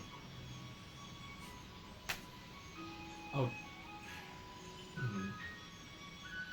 brothers or something. I'd reassure him. You're going to reassure him as well. Okay, roll it. He always listens to me. Yeah. So roll it with. Do you believe that the dragon's going to be safe in this? I believe she's going to take him to Charlie. Okay, cool. That's So- fine. It's lovely, isn't it? Well, are we looking at persuade? Yes. You can roll it. You can roll it with advantage, Oh, yeah. seeing as it's draconic. 8 or 18. 16. 16 with anything for your charisma. Yeah, so 16. That's in total. 16. Okay. Sorry, like not 16 in total. 11 in total. Because the first one was 5, so 8, and the second one was 8. But then my mind said, okay, yeah, okay. so it's Maths. plus 3. So it's in total it's 11. Highest one is 11. Okay. No, I think like he stays resolute. He says, I want to stay with you guys. Then I'm gonna If he wants to try. stay, he stays. Yeah, he's like, you got me this far. This is different to back. Okay, I'm gonna specifically say we want to take you to another dragon born like these two, Okay. where you'll be safer. You say our father. Yeah, their father. Okay. Yeah. We'll go. Well, I'm gonna say this is the last chance to persuade him. I believe. No. I mean, 16. 16. Okay. I thought that was just a 6 at first. Okay. I think with that he relents, with everybody giving him the same message. He takes like one last longing look at the three of you, and then he sort of sidles up alongside you, Weiss, and he says, "Well, where are we going?" So I basically say sort of I need you guys to be a little bit away and looking in the other direction. I'll say we'll come find you soon. Okay. And then sort of I guide the dragon back off and wait till none of them, like all of them are facing town. And then I cast invisibility on myself and the dragon. Okay, nice. So yeah, sort of like is it? I imagine some of the members of the group are like periodically checking back to see what Weiss is doing with the dragon. But in between two glances, you look back and see Weiss there. You follow instructions, look off into the woods, and you turn back one final time, and then Weiss and the dragon have disappeared from sight. And then we're just going to walk straight into town and go into Charlie's tent. Okay, sweet. So there's some shit to figure out then. Let's pop for a quick piss break while I think about it. And then it's, are you guys going to follow them into town? How long are you going to wait behind? I've got an hour on the spell, Right. so we can stay hidden for that long and then reappear. Okay, cool. That's fine. We give you a little time so that you can inform Charlie, because then obviously he's going to want to come and see us anyway. Yeah, I trust. Mm-hmm. And so yeah, we'll give him a little time before he walks in and explains it to Charlie, and then voila. Okay, sweet. You all right? Cool. Right. So I think first thing to deal with. Oh my god, man. First thing to deal with is Weiss heading into town. So which route are you taking in, Weiss? So you're going to go by the main gate? You're going to try and skirt around the sides? How are you getting into town? Whichever way we're going to face less traffic. Like, I'm one hand on the dragon, just heading along, so... Okay, so the way that would be the reach traffic will probably be actually to enter through the rear side of town. So Cheng is sort of like pushed back up into up onto a cliff, with sort of like a large, wide, sort of V-shaped gully out the front of it, which you have to walk up to get to the front gate. And the mountain that's on the rear side, like it's fairly easily scalable, but nobody would attack it because you'd be so fucking obvious. Like there's not really cover up there, but with you being invisible, you can just sort of walk up the side of the mountain and then head back down through the rear of town. Yeah. So let me quickly change the ambience and let's get you guys into Tai Cheng. For music. For the first time, we're back in the starting city. Yeah. After a long time, you finally. There's so many quest bubbles above everybody. So I think we sort of see it's like early morning, so not too many people are around, and we see you sort of creeping into town from the rear. Like we sort of the camera starts off panning, looking at the ogle's tent made out of the skeleton of the wyvern, and the camera sort of pans up and moves up into the mountains at the rear. and we sort of see coming into only the viewers of the show can see these sort of wavy forms, which are Whis and the dragon up on the cliffside. So, can I please get a stealth check from you, please, Whis? So I'm assuming you still make noise when you're invisible. Yes. So it'd be with advantage, isn't it? So I'm assuming. yes, it would be advantage. I have disadvantage from my armor, but I'm also technically not walking. Okay. Starts raining. Starts fucking. Would it be just a flat roll? Yes. Let's call it. Because flat there's roll. advantage and there's disadvantage, and it Cancels cancels each other out even if there's multiple. Yeah. So it'd just be a flat roll. 13 plus. So that's an 18.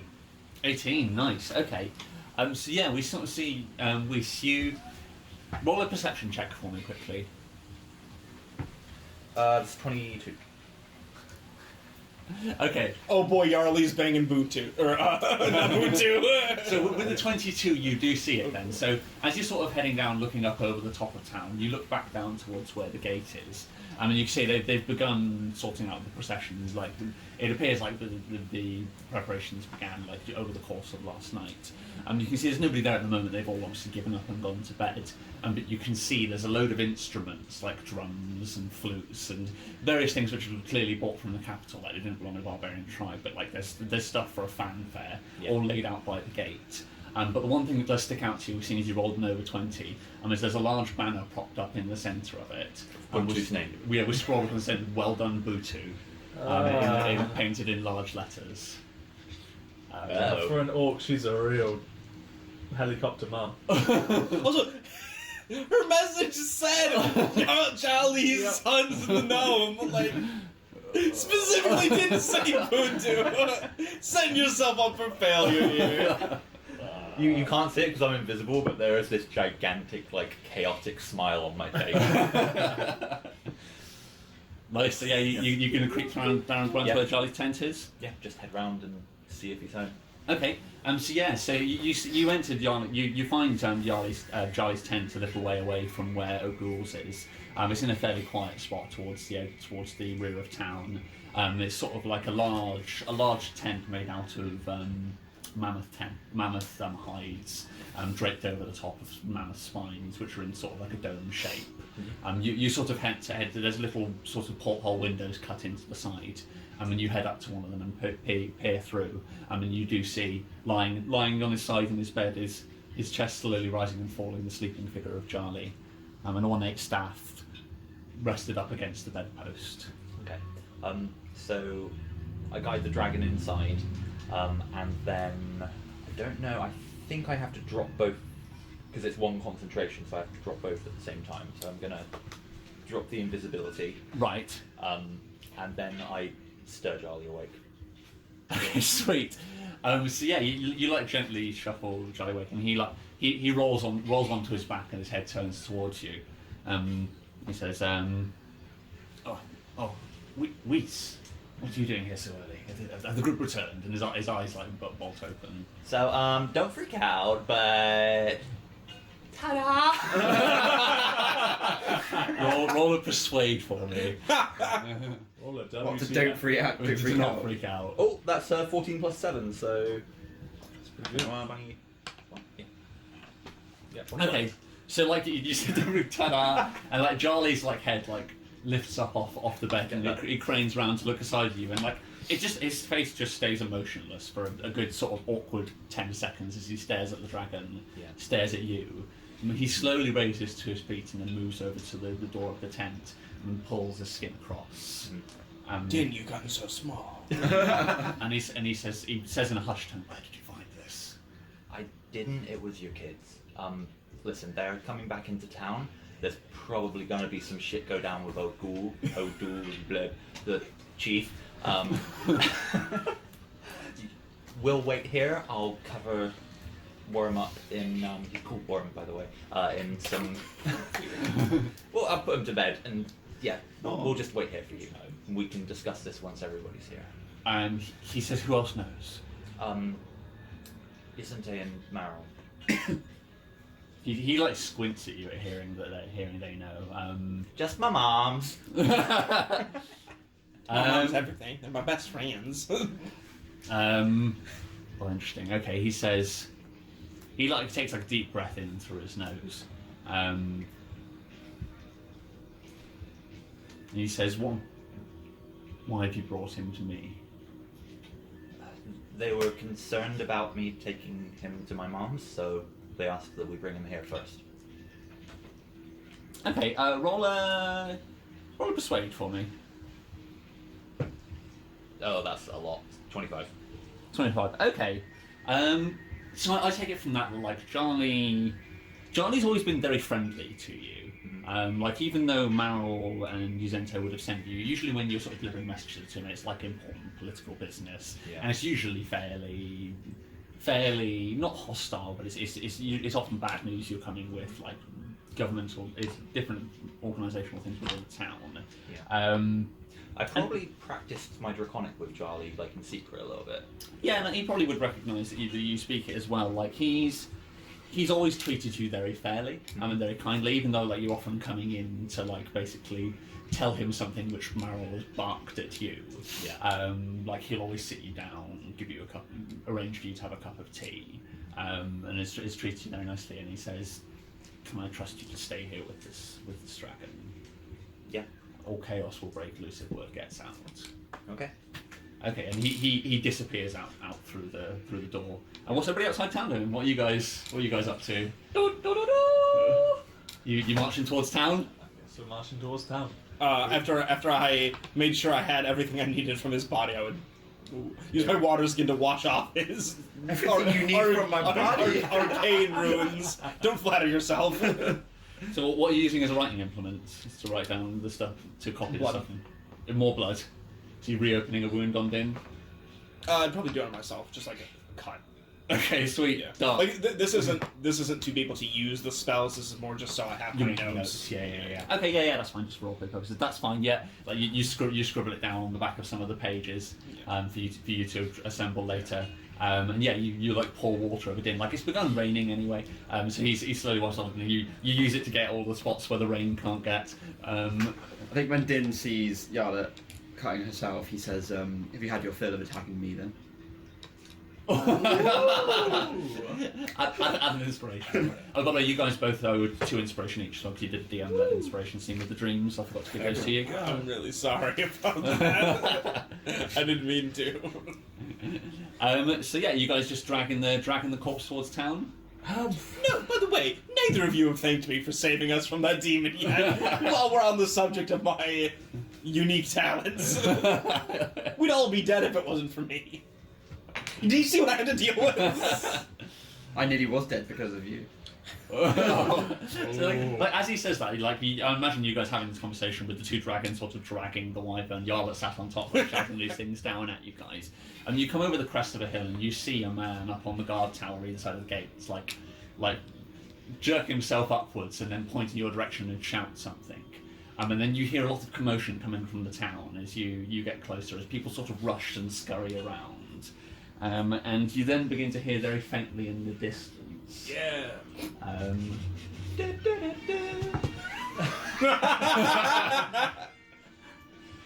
Just to fuck with them, just like, oh, it's Fire Guy. Like, 60 feet away by the gate, you can see the guy who always lit the fire for us. But yes, slowly, like the gates slowly swing open, and this procession begins to slowly march its way towards you, like fanfares and drums, and like it's a long sort of column of people which comes out of the gate. Almost there's people like waving banners and stuff.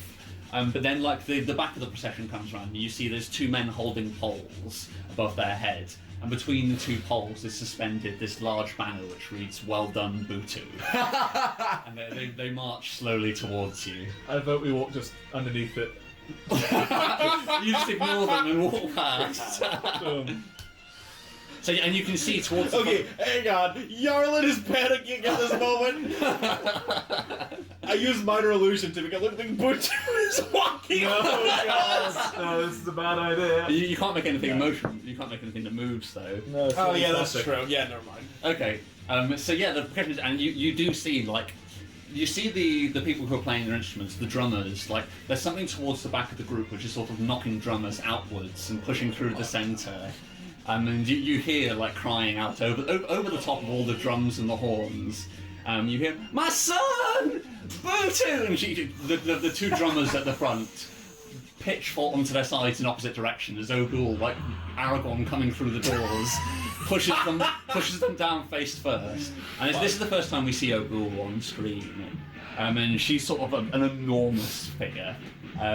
She's sort of draped in all of these expensive furs. You can tell she's put on her Sunday best for this festival. You can still see some armour poking out from underneath. And her sort of like scarred greenish skin. Sort of juxtapositioned with, she sort of has her hair cared for by people from the capital. So despite being sort of like grotesque and orcish on her body, her hair is sort of like, she looks like a southern mother from America. It's all sort of like into like tight ringlets. She's sort of like an American belle. She comes striding out towards you and with her arms outstretched. And she sort of like leans from one side to others as if sort of like looking around the dragons. And then there's a moment as she says, Bootu? Does anybody respond? So like, not that. That was the most awkward thing Yarlin has ever faced in her life. So I think, Her father fighting the dead brother was not this awkward. so, yeah, so I think she says like Bootu, and then like there's like a bit of commotion, and the music sort of like stops at once. Like yeah, like one flautist like plays for that awkward 3 seconds too long. His last panic note sort of flatulently disappearing out as he realises what's happening, and everybody stands silently. Ogul at the front of the procession. If I'm knowing this, We have returned! Okay. Dragon Ball! Roll a Yarlin's just fucking face falling. roll a performance. You're trying to get the crowd hype about it. Can I join in? Can I do one as well? Roll one each. So that's a 14, and that's more. A 16. You gotta use that inspiration. Come on. I can't. I mean, I've got enough. Come on now. Hit that 20. Get hyped!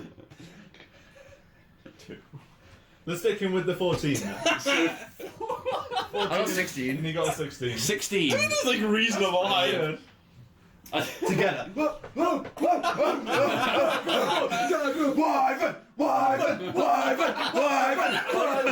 think like one of like the crowd begins getting a little bit hyped up. Like you see like towards the back there's some fist pumps beginning to happen. And then, One more inspiration. Fuck it. It's worth it. Come on, baby. I'll throw it on the fire as well. Fuck, that's 13. so see, they're saying I go throw it on. Come on, 20. 19. 19. 19. Is that a plus anything with performance? That's weird plus 2, yeah. Okay. So with like a 19, like I think the one guy who stood right next to Ogul actually begins chanting "Wyvern, Wyvern!" But like he's very quickly cut off as like a huge ham-hock fist cuts him across the chin. His head like spins round backwards and he plops into the dirt. But by this point, like it's reached fever pitch and it's too late. And you see Ogul like furiously begin trying to shout something, but you can't hear her over the chants of like Wyvern, Wyvern, and like people sort of like the rest of the procession just curls round Ogul, leaving us there, and they all begin to scoop up the wyvern, lifted above their head. Like it takes like 30 people surrounding it on all sides to haul this wyvern up. Like Yarlet's still on top of it. Yeah. You get jostled. Roll a. No, I just go flat. Okay, roll a dexterity anyway, because they're clumsy and probably didn't even see no. you. Oh, that was cocked. I like how you deal with the situation by just ignoring it. 4. Okay, so Shouting over it. So yeah, Yarlet, like they come and you like slide off the back slowly. Where are your arms? We're at the front, because I'm Did I just land rolling right in his arms? sliding off the back though. Yeah. Alright, fine. So in the end, you get like plonked down into the mud, so you end up on your ass with all your pages spread across your lap. As the wyvern begins like slowly creeping away from you. That's my wyvern! I like it. Everything's reaching a fever. Everybody's cheering. Like you see some confetti. Somebody by the gate begins throwing confetti out into the open. But then like the music lulls just enough, and you hear over the top of the crowd, "Kurultai now!" And then everybody falls silent and turns towards where Ugul is. I mean, you see the green in her skin. She's almost gone sort of a purple hue. I mean, you can see her eyes bulging out of her head. I mean, she just turns 180 and marches back up towards where the town is, where the main hall is. Kurultai is the meeting, right? Yeah. Kurultai is the non-optional party, and it's the compulsory party that you have to attend. And this is where all of the political decisions are made, and this is where you would imagine it would have been later, because this is where they're going to decide whether or not you've passed the trial, how avidly you've passed the trial. But basically, it's a meeting of the 10 that she's calling. So she stamps her way back up to the town, sort of like people parting out of the way as she moves up back towards the gate.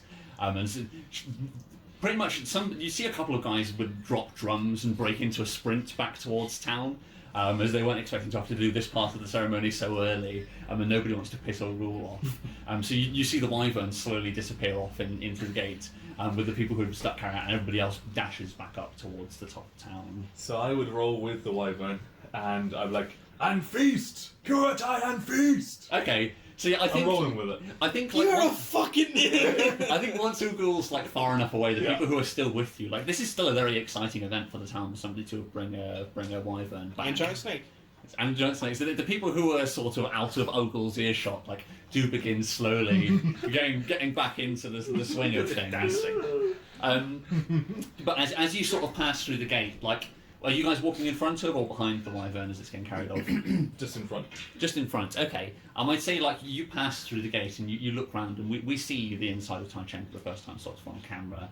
And you see all of the different tents and these strange configurations and shapes. I'll work on the music tree.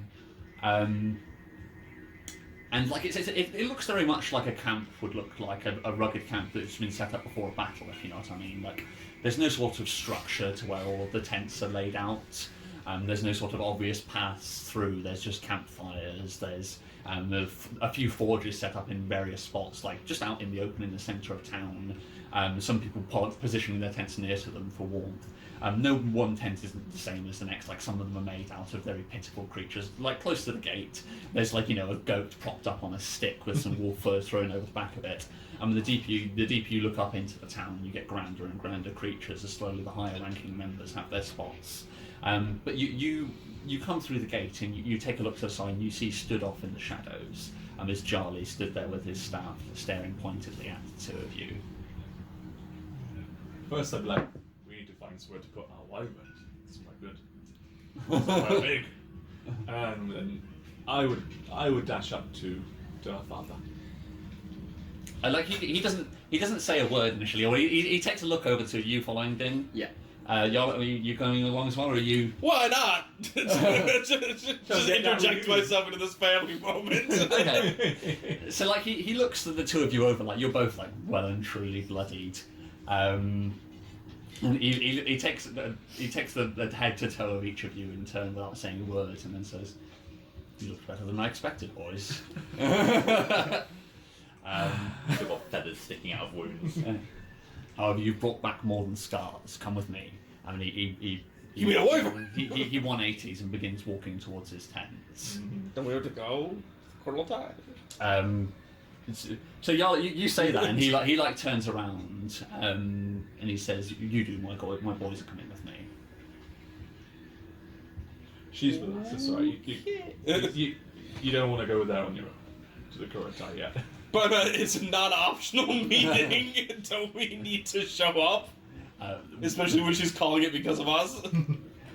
We do, but there's time. Okay. We need to make time for this. Okay. So are you saying you trust Yara and she should come along? So Jesus. roll it. As Roll obvious we are. in English or Draconic? In Draconic. Okay, roll it with advantage then, because I'm assuming you do trust Yara. Oh, it's Brendan saying it. Yeah, I do, yeah. Well, that's not Cocked. a good one, so okay, we'll call it cock. Cocked. That's even worse. Thank you for the advantage. How about you speak for me, Dan?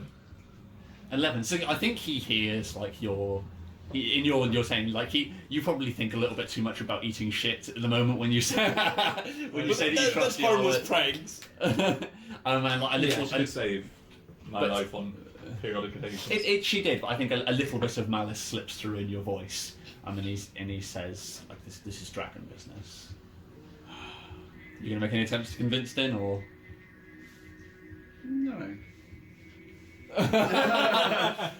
What the fuck? So you haven't got permission to follow Yarlet, but it's up to you what you do now. Yeah, I'm gonna follow him.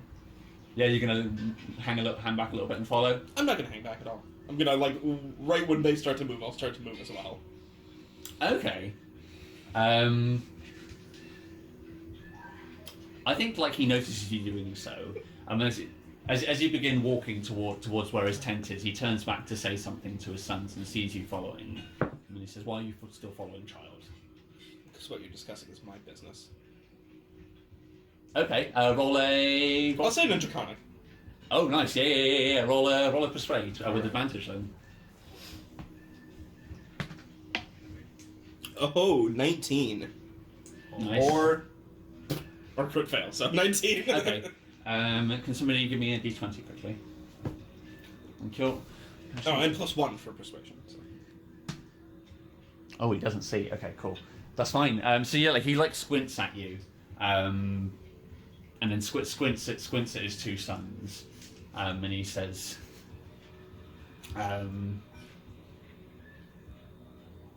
"Do you know what they brought back with them?" Yeah, you don't respond. You just nod. Okay, he says, "Fine, follow," and he gestures and begins moving back to his tent.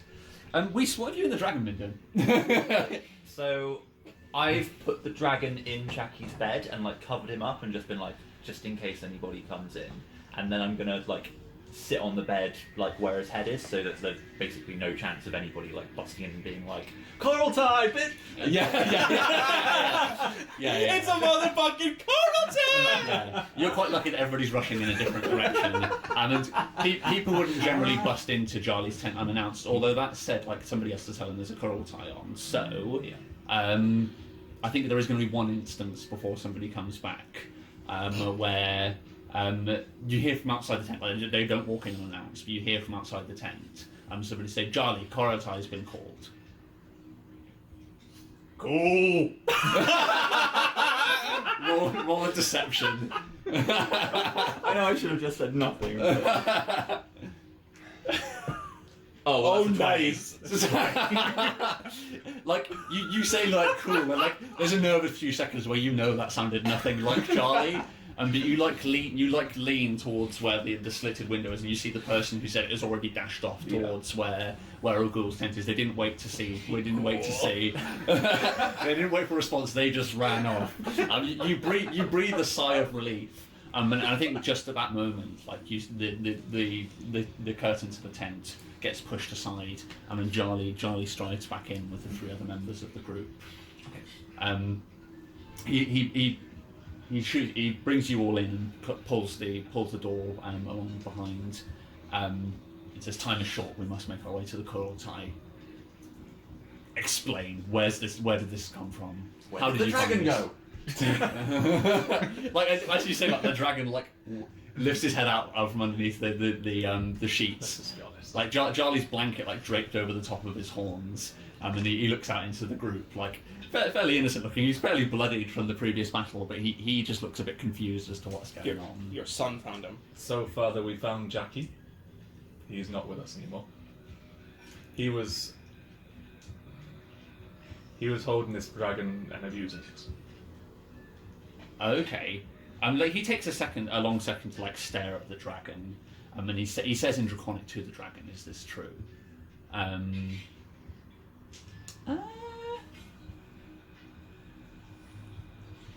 The dragon looks at you, Run, and he says, "Are you referring to my father?" Yes. And he turns back to Johnny and says, It is true. Charlie takes a long second to stare at this dragon, and then looks pointedly at the two of you, and then he says, "What happened to Charlie?" He's dead. I understood that much. Why is he dead? How is he dead? How did you, how did you find? How did you find him? Where was he? We also found owls. The legend of owls is true. Owls ate him. And I ate him too. Somehow fitting. And he stares long and hard at the dragon, and he says, "What do you plan to do with the dragon now you've inherited it?"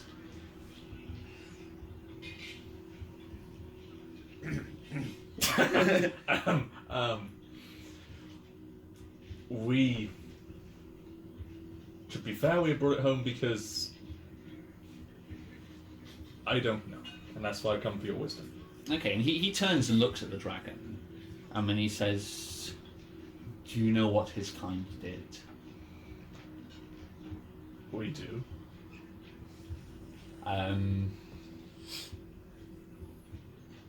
He sort of like stares off into the middle distance for a while, scratches at his long wiry beard, and then looks back to you and says, "For now we'll have to hide him. You have a pressing appointment. What are your plans with the 10? Ogul's not going to be happy. She'll do everything to sabotage you." How? She has sway in the 10. She does. So it's worth noting now. So I think we've got the rules of the 10 out here somewhere. Effectively, what's going to be happening now, which you guys would be aware of, is so the Kurultai is a meeting of the members of the 10, and then they're going to decide whether or not you passed the trial and to what degree, and by means of a vote. So Ogul and Kadach both have 3 votes each, is the thing to be aware of. And Ogul has sway over most of the council. There's some who aren't. There's some who are more faithful to Shega, but particularly people like Marol, Yuzumtai, and Monkuljin are going to vote generally with Ogul. So we'll put that. Unless you convince somebody otherwise, this vote's not going to go in your favour. She'll find some way to rob you of this.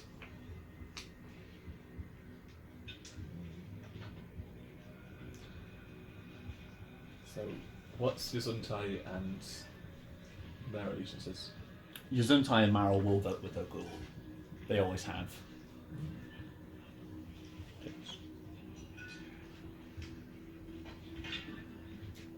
Is anybody allowed to speak in the Kurata? yeah. Yes. So like Although- random people can step forward and give their opinion. You can, but you'd be brave to do so at the moment. Right. Mostly the 10 will be the ones doing the talking. I would advise against talking unless talk spoken to.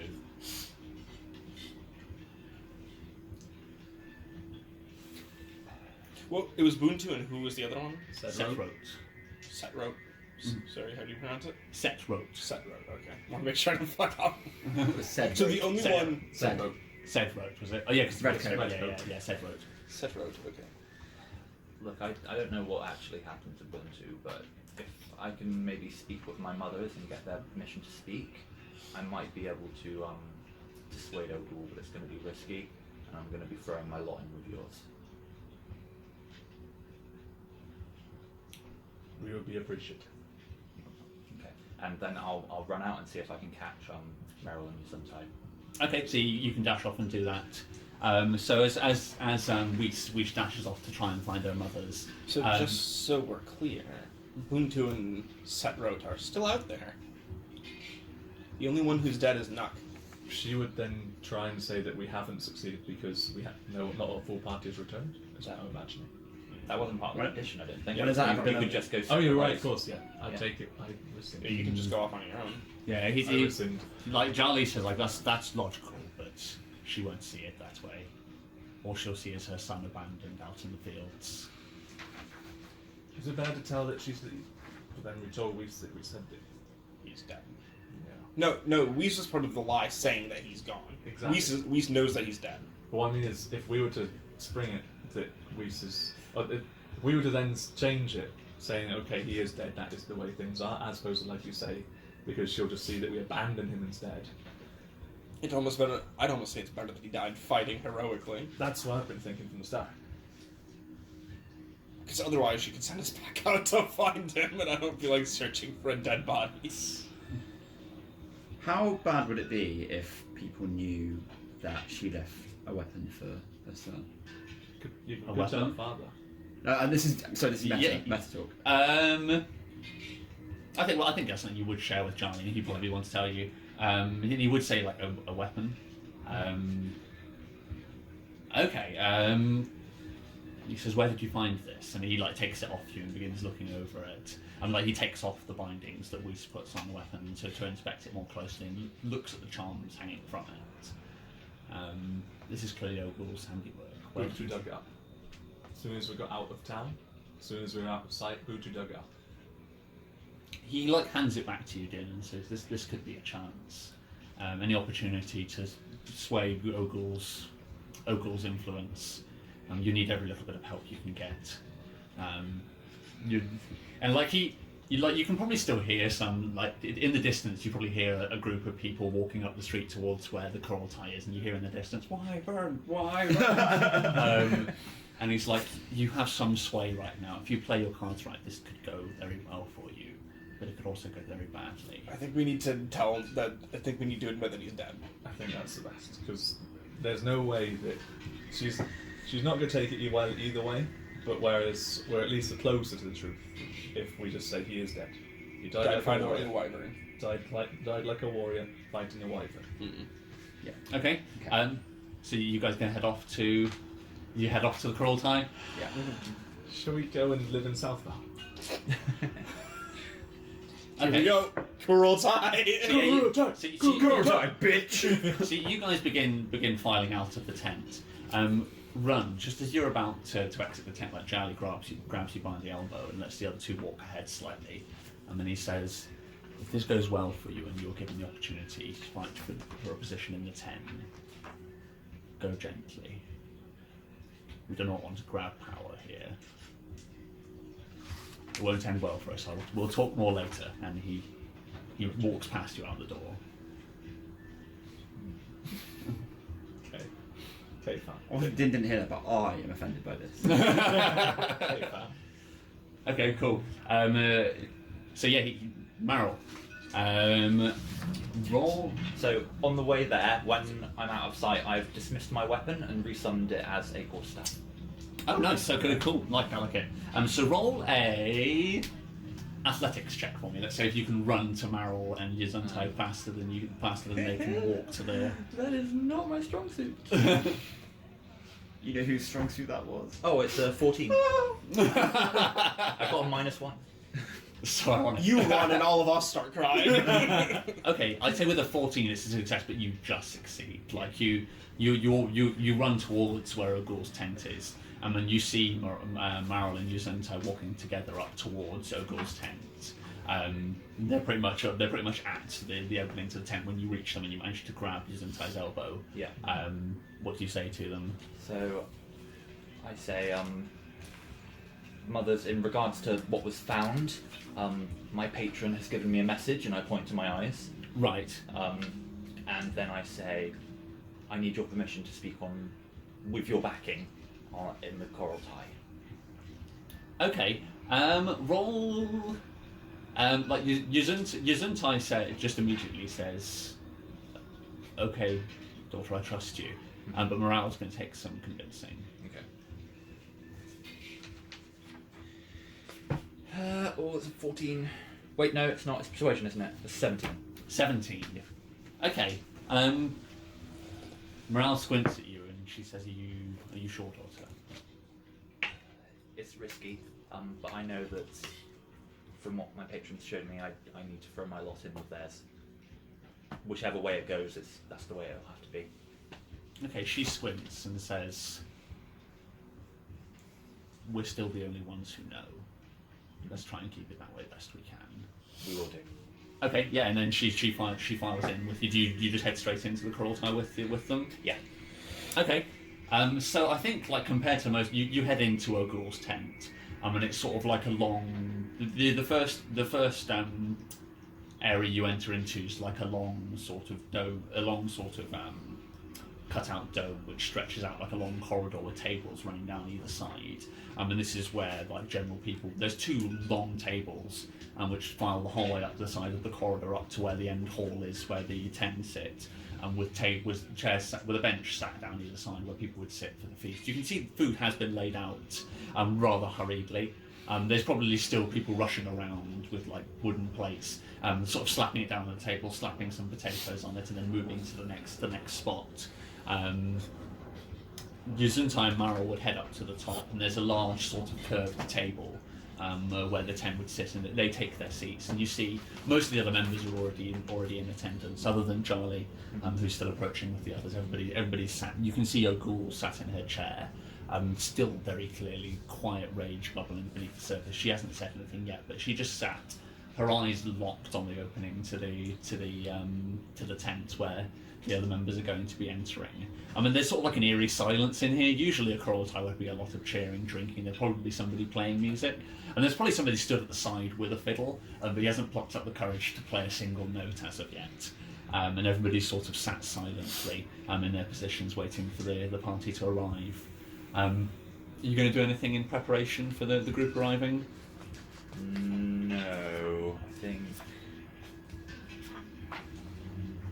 Yeah, no, I don't think there's anything else. Okay. Maybe I'll go and grab some alcohol and hand it to Yarla when she comes in. Okay, nice. And then I'll go back and I'll sit with Yasante and Maril. Okay, sweet. So, so after some time passes, and you would sort of have a seat back away. You sort of sit behind them where they were. So they have sort of like this. There's this raised table that sits in a semicircle, directly in front of basically what's a fighting circle.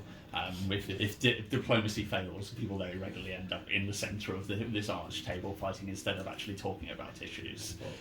So you sit a little ways behind Morale and Yuzuntai, and then a little bit of commotion begins to happen towards the door. You sort of hear in the distance like there's somebody chanting "Wyvern, Wyvern," and then the remainder of the party round the corner into the tent, and everything's silent and eerie. Is the dragon staying in Charlie's tent? Yes, the dragon has stayed behind. He's hiding there, and Jolly and the group slowly stride in. Jolly takes a second to place a hand on each of your shoulders, and then assumes his position right at the end of the table as he's number 5 on the male side of the 10. Ogul gestures for you to walk into the circle at the centre. So the three of you are going to come and stand and present yourselves to the 10. Why not? Here we go. She looks each of you over in turn, and she says, "What happened to my son?" He died heroically, helping us take down this wyvern. Roll a deception point, please. Okay.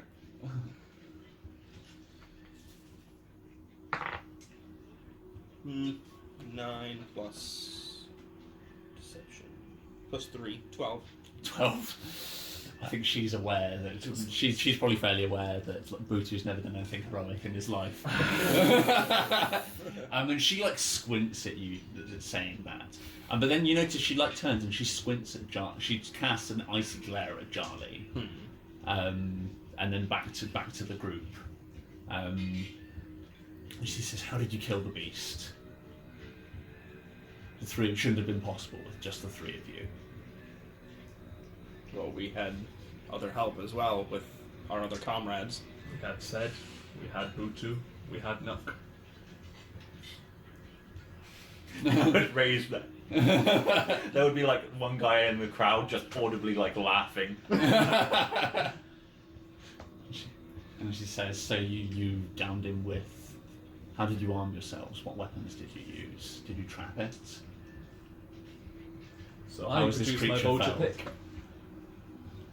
We created this from a giant vulture and other things. I knock your armor, your chest plate of vulture bones. You still wearing that? Yeah. Cool.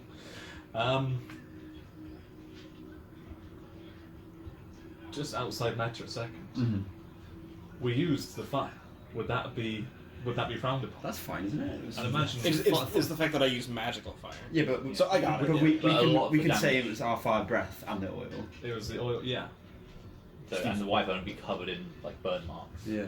So, yeah. Nice. So yeah, I would say, and Nuck had some very powerful alcohol that we used as oil. Used our fire breath to set it on fire when it came down to us. After Defeated Buchu bravely lured it towards us. The final shot was a flask of the oil in its mouth when we threw a torch that ignited through the base of its skull. Okay, so somebody roll. You're all pitching in on the lie. So somebody roll it with advantage. Whoever's got the best deception. +3. Okay, I got plus 2, so probably not me then.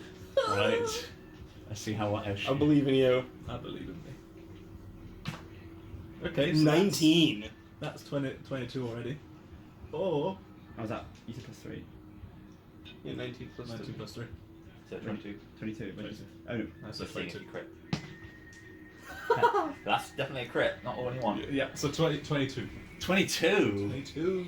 Okay, like you see, she stares at you, and like you see, like she has like a wooden goblet in her hand, which somebody has like shakily filled with wine for her, and you see like her hand clenching around it, and the wood all at once splinters and cracks, but then a single tear rolls down her left cheek, and then she says, "My brave noble boy." Buchu. You actually start a booty. No. A toast. Yeah. A toast. A toast to Jabuchu! Okay, yeah. I mean, I think like no, like you don't even need to roll persuade for like nobody's gonna not join in on the toast.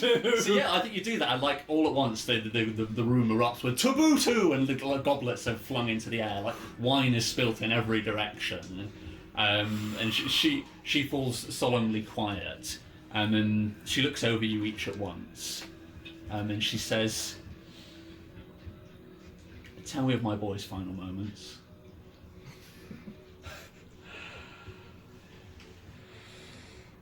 You've got deception. As we said, he He volunteered to. or he Burn didn't down. yeah. Himon said We had been by the Talbar.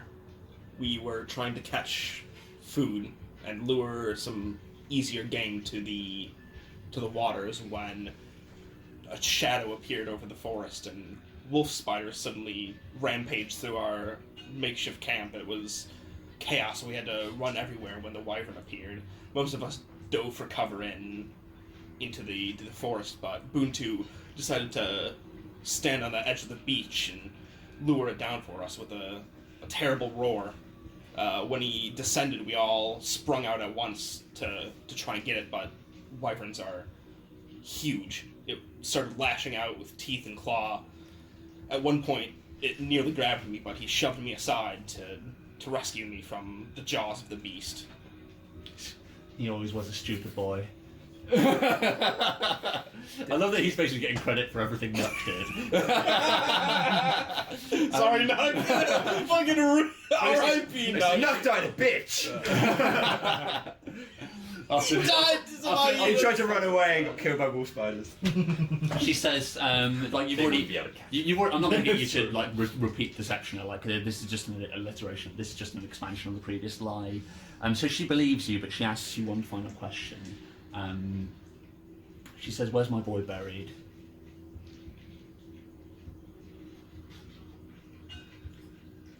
Point to the wyvern.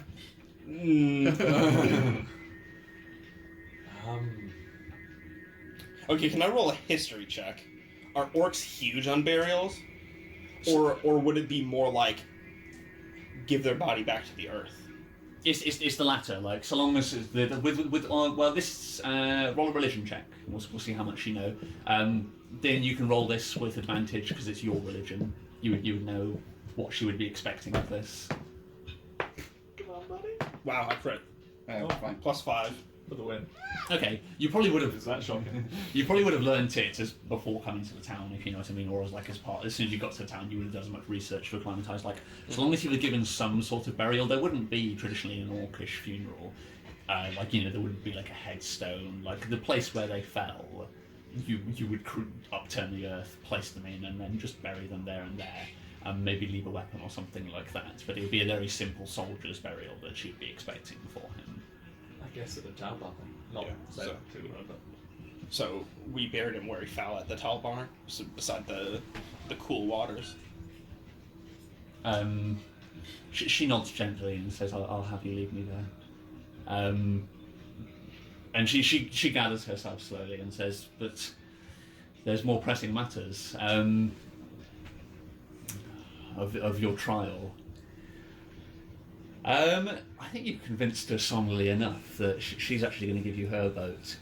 She says all in favour of the group passing their trial. I mean, she slowly raises a single hand, and all 10 hands. And lowers her head. Yeah. all 10 members of the 10's hands slowly raise. And as they're all sort of stood in a circle, you guys take a second to congratulate yourself, but Shager at this point pipes up. I mean, this is the first time we would have seen Shager. He's sort of like a shrunken figure these days. He's a very old man. You can see he's certainly seen some hardship in his time. Like, he sinks back in his chair. He has scars all over every visible part of his body. His hair is sort of long and unkempt, a shaggy beard. And he's sort of shrunken back in his chair. He looks like he's struggling to hold his arm up above his head. And he says, "And I believe they've earned the right to challenge for the 10 if they believe they should so wish."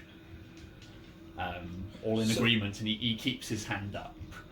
But at this point, like, Ogul takes a second and slowly lowers her hand. And you notice that Morale and Yuzuntai follow suit, as well as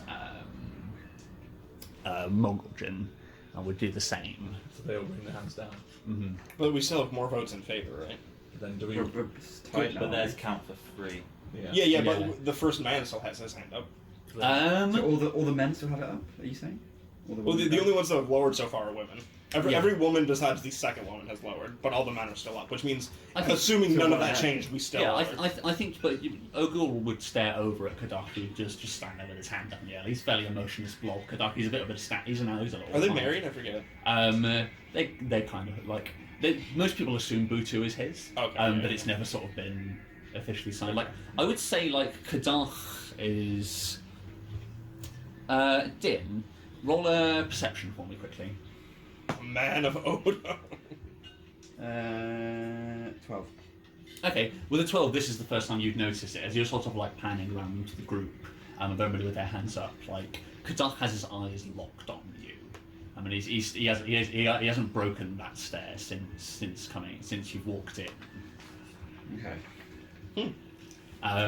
So is it a tie for points? He begins to slowly lower his hand, but you have a moment to interject.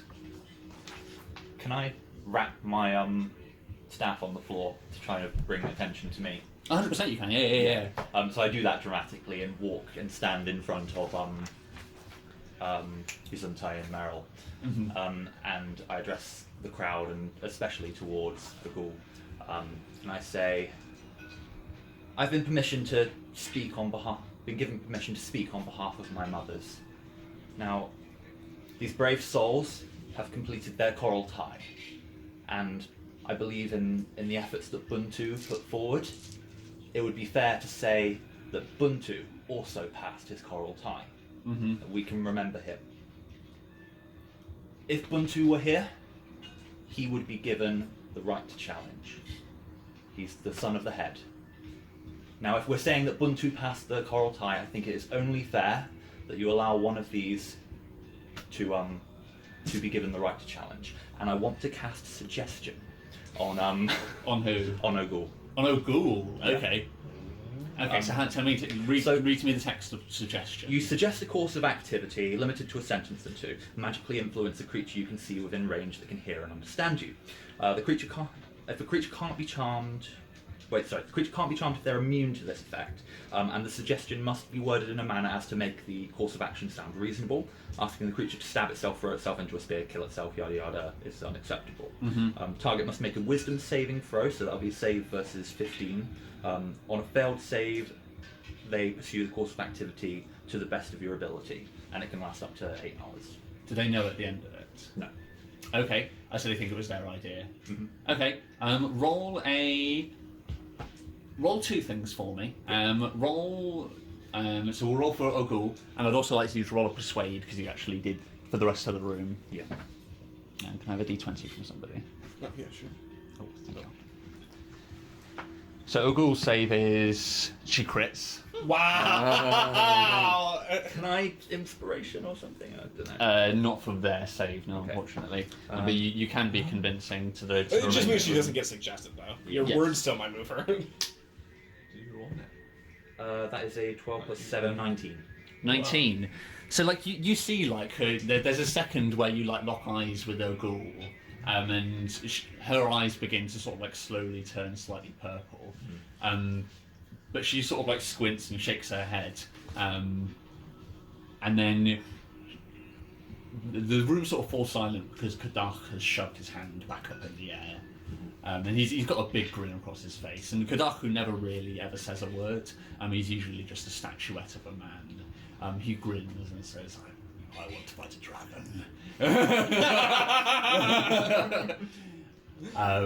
So with that, you do have enough votes. So any of you now who want to challenge for the 10, like Ogul like casts a slightly icy glare at Kadach, and then says, who of you will be first then? Because this is a right now type of affair. Do they all get to challenge?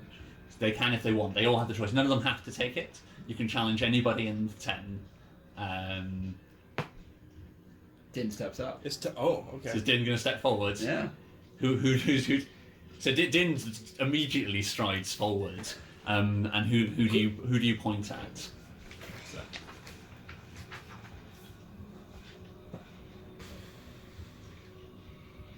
If you're not sure, I do. I know.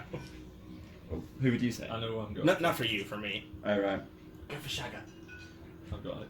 I want Shagga. see Oh, him- that's some low shit right there. That's some horror. No, I want to see Shagga kick your ass. He would.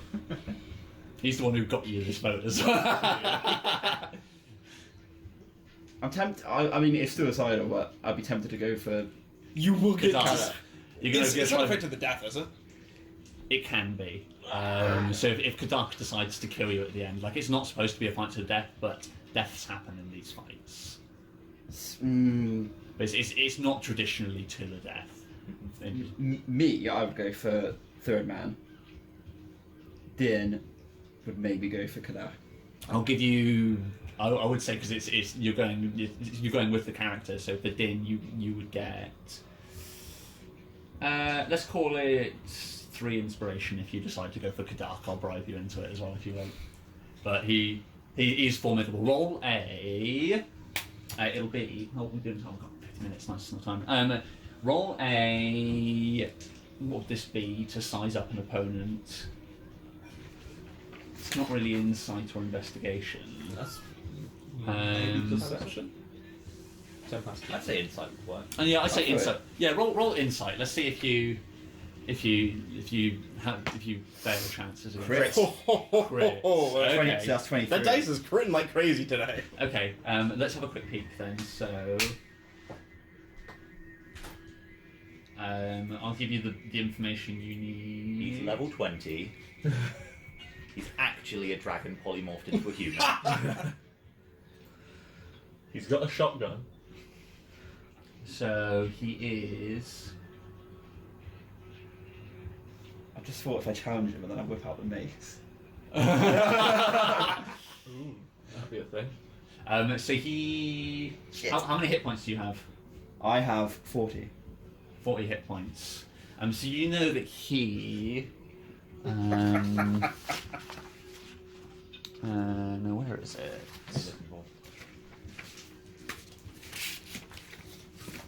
There should be one with. What papers have we got? There should be the one with He's got his backstory too. actions. Is it part of these? Not my one. No, it's not that one I'm after. Where is it?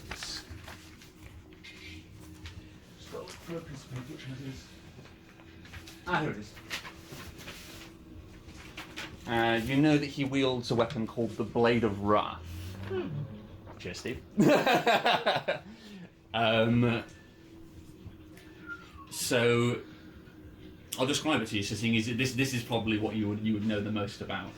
So he wields a weapon called the Blade of Wrath, which is a long sword crafted from the cartilage and vertebrae of the wyvern's tail. That's one of my favourites. So he gains a +1 bonus attack to his attacks and damage. If he hits you with it, he gets an opportunity to grapple you, so the blade will wrap around you and ensnare you if he hits you successfully. If you have a creature while he has you grappled, he can inject you with toxin at the start of each turn. What damage does it do? I won't let you know that, but I'll let you know over the course of one turn. How many hit points do you have? 40. 40. So he couldn't. He definitely, without critting, couldn't one hit you. I feel like Din would go for him. Oh, Yeah. So nice. Yeah. Are we just challenging, like all three of us, picking our challenges? Okay. Yeah. So yes, so Din, you slowly raise a finger up and pointed at Kadak, and the grin hasn't left his face from when he proposed the idea. He reaches down to his side and pulls up this large blade, which you would have seen loads of times. Din, maybe you probably oogled over it in the Did past. Jolly say don't aim high? He didn't say it. Not he to did. me, He not to didn't me. say it Oh! Din. No, yeah. And the run didn't pass on the message. Didn't think I'd need to. So yeah, and he slowly raises from the chair, and like a silence falls over the room as he steps down. So Kadak is a huge, intimidating figure, whereas Ugul is half-orc. He's the full breed. I think Din would regret it as soon as he stands up. It's stoving time? Question mark? So yeah, he has armor which is made out of he didn't bother making any armor out of the wyvern. Like his armor is just made out of like wolf furs and various different furs. His armor's many times over been repaired. It was obviously some sort of fairly ornate fur armor to start with, but it's been ripped apart and resewn together each time. There's a patchwork of different animals clumsily woven into it. And he has a bone shield which he lifts up and strides out into the circle. And roll initiative, Din. Let's. Oh shit! Everybody's circling in. Just some more weird. You're We fucked. have, You're like- so fucked, dude. Like, 2-minute break Yeah, while I no. look at my spells. Yeah, and yeah. work Wait out a what minute. I'm doing with my life. no, keep going. Nice. So yeah, let's have a quick piss break, and then we will come back and see how Din fares against Kadak. First move, bless myself. Yes! That's all you need. By the way, I can't believe none of you spoke up about Nuck. We It's were literally the reason why you have the wyvern. Yeah, they gave Butu the credit. Yeah.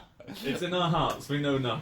We They know know the Nuck truth. is alive. true, the true heroes don't get written in history. Truth is, nobody would have believed you. Like, Nuck had even more of a reputation of being a coward than Butu. Yeah. Like, what he skipped like 3 or 4 Yeah, like you were dragged out on your trial, weren't you? Yeah. So, you know. We all know. We all know it was true. We know that. Yeah. Also, I can't remember if Nuck purposely lured the wyvern down or if he just didn't move. No, he did. Okay. He ran out of the forest Okay. into the open. Yeah. Like basically what you described Butu doing was Nuck's Is final- literally what Nuck did. punched Except the Nuck- wyvern in the face. Except Nuck didn't die in the Yeah. process. Yeah. Because Nuck's not a bitch. Yeah. Unlike Butu. We didn't even have to use that mace. That's good. This is when Nuck walks in at the end. He's like, "I want a challenge."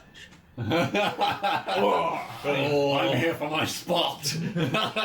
It'd be even better, like, you just challenge and you win the spot, and then Nuck's like, let's put that to the test. Throws off his cloak. gets rid of his Valley Girl accent. By the way, guys, I'm a warlock now. It's just been fucking Knock on stilts the whole time. Right. Tussle Row is actually that demon's alter ego. They teamed up together. Time to die. And now Steve's sweating because we just rumbled his plan. Yeah. He's like, fuck. It's like, how did they know? Right, so let me just quickly find. It's gonna be okay. It's gonna be okay. Talk to you after you wake up. So, starting off like before the fight, I'm going to take my shield off of my pack and lob it into the arena towards Din. Oh, What's your weapon right now? My weapon is the mace. Or I've got a sword. I'd like to prepare an action for the moment the fight starts. I've not even written anything next to it, so everything is Can I do shit. that? huh? I'd like to prepare an action for the moment they actually start fighting. Okay, yeah, you can do. Let's kick it off. So, immediately as soon as Kadaf steps in the circle, we begin to hear people chanting and cajoling the two fighters in the room. Oh man, it's like the fucking Shadow of Mordor. Like, Does he have a chance to swap out for my shield? Vulture pick. It's a 1d10. I'm gonna leave it on the got floor in 2d6. front of him at the start of his turn. Whole action. Okay. Actually, no. Yeah, you can. You can scoop up the You're shield. only getting a +1 from it. Yeah, you can scoop up the shield if you want it anyway. I already have a shield. So if you swap out for my shield, it would just be a +1, because Nux shield was rubbish, basically. Okay. I already have +1 from that shield, yeah.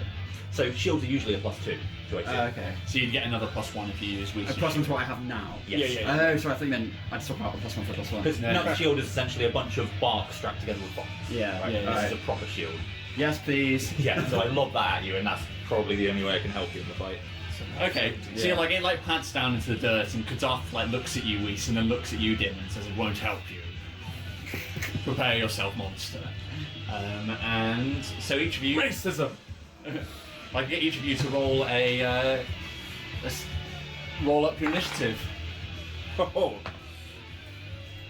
Come on. all right. I wish I was a bard. 19. Let's see you can play a song. No, just so I can constantly give Yeah, him bardic 19. inspiration. Oh yeah. Do I get inspiration on this roll?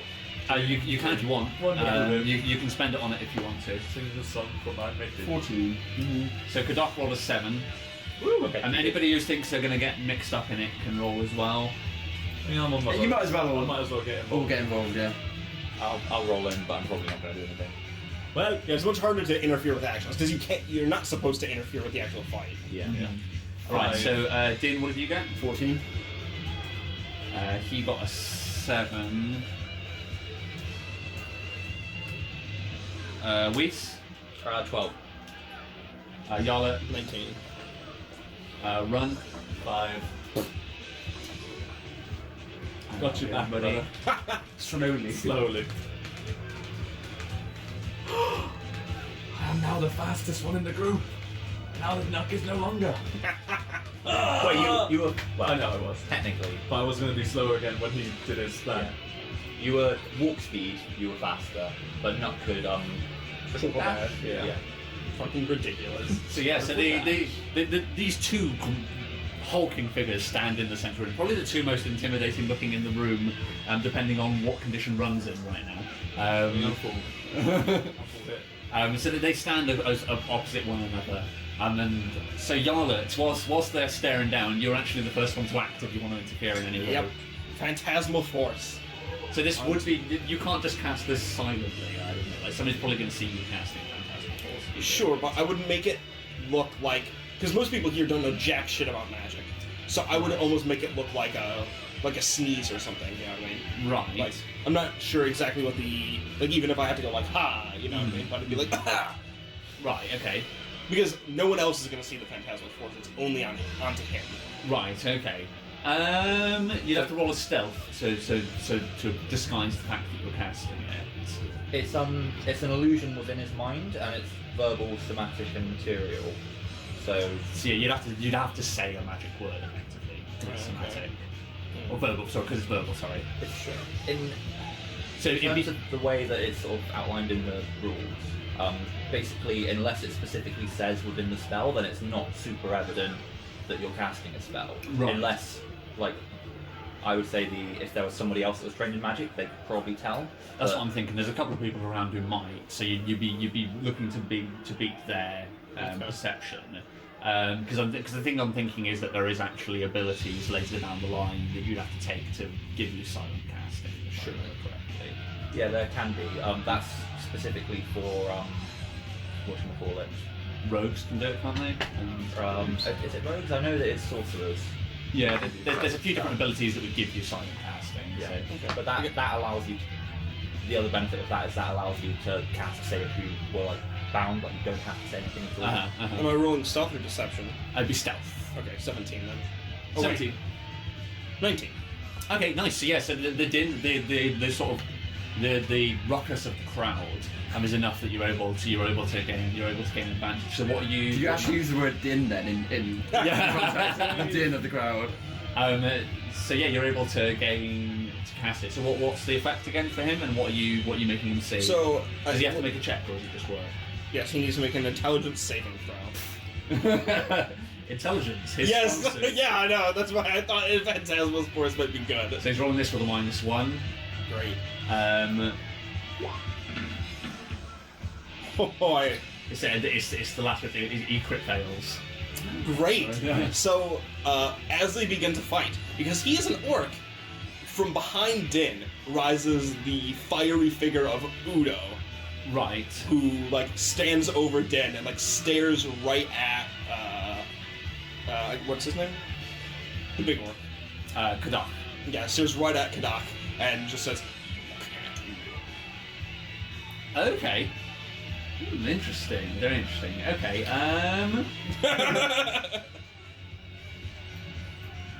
Who's going next? So Din is next. So I'd say like Kadak takes like half a step backwards away from Din, but he's clearly sort of staring up above Din's head and behind him as he does so. Din, you're the next to act before anybody else. Sorry, just quickly, the spell works slightly differently than that. It's the target has to take an action to examine the phantasm, which is an intelligence check versus your saving throw DC. Right, So actually okay. on his turn, he needs to use an action to discern that it's not real. Okay, so there isn't an initial check. what?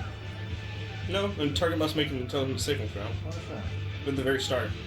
Oh, right at the beginning. Okay. Oh, then each turn he'll look at it again. Yeah. Yeah, So yeah. either way, what happened happened. Yeah. So yeah, he takes a step, but he takes a step backwards, staring up at the figure behind Din. So he's distracted. Din, you'll have a, Because the thing can deal damage and attack, so if he comes close, it's going to attack. right. Okay, sure. Can I just ask what size is Kadak? He is.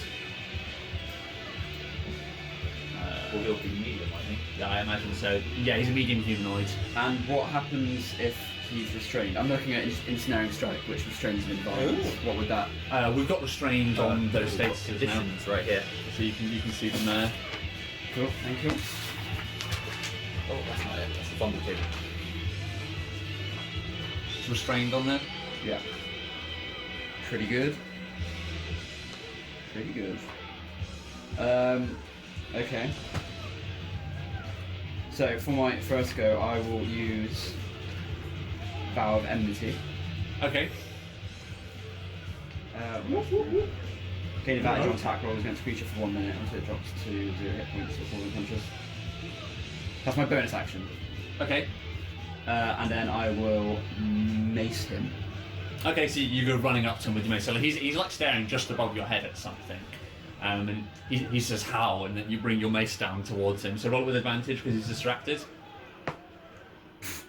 Thank God for that. That was a crit fail. Well, he's got advantage anyway because of his foul. Yeah. Yeah. So that was 11 plus 9, 20. 20, so yeah. No, I that's hope a that hit. hits. Yeah, you're real fucked if that misses. Yeah. That's roll damage there. Good. Ooh, 11. Nice. Oh no, sorry. Oh no, 1d6 plus 6, so 12. 12. Nice, 1 sec. Let me just quickly grab out something. And I will.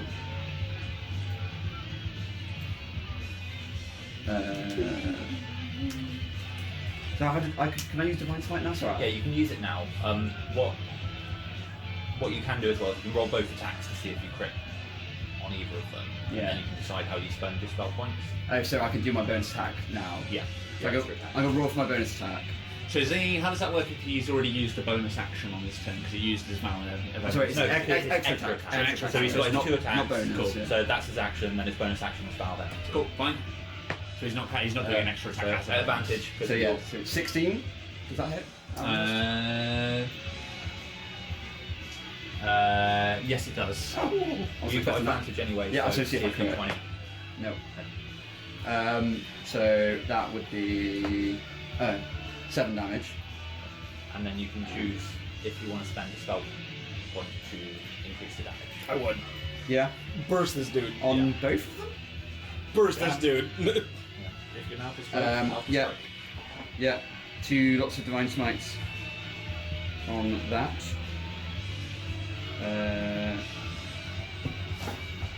Sorry, I'm slowing everything down again.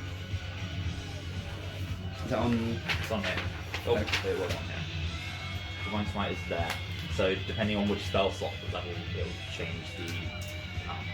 So I think it's 1d8 for 1. Yeah. First level spell slot. 2d8. Extra damage is 2d8 for first level spell slot. It's Yeah. 1d8 for each one higher. Would you just use both will I spunk both my level 2s, or should I wait and see if I ever crit? It's up to you. I don't know what spells you've got prepared for level 2, so I might just spunk them both now. Yeah. yeah. I Alpha guess, strike. yeah, so Yeah. 2 level 2s. So 2 lots. So 2 lots of 3d8. Nice. So we get this. So we, So I have all. That's an actual spell. These are actual. Yeah, those are if you have them prepared. Yeah, so I have Thunderous Smite, but I've already used my bonus action. So this is just something I do on top. Which is the 8. It's the weird spiky one, the pyramid on a pyramid. So 2d8 plus 1d8. So I've rolled 6 of these. Yeah.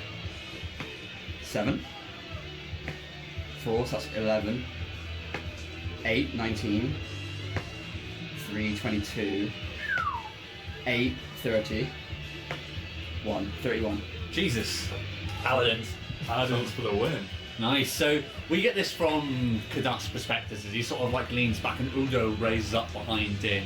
As Din strides towards him, his eyes roll backwards into his head. And when he lifts up his mace high, and we sort of see Udo's strength coursing through Din's arm as he brings the mace down. Kadak raises his shield up to try and block the blow, but Din's mace bites through the top of the shield, sending splinters flying. And then the mace clatters into the side of his face as he gets punched down. And then he yells, "Udo, why?" Whis, it's your turn. You interfering anyway? I shout cheers of inspiration towards you. My event. Yeah. Go! I haven't asked you your name. Does he look hurt? Yeah, he does. Like that was a hefty blow. Nice. So like you caught him off guard somehow, and you managed to land a very hard blow right at the start of the fight. He is. So he has to spend a full action if he wants to inspect this thing, doesn't he? I think he's just going to fight you though, to be honest. My question would be, would he even have the will?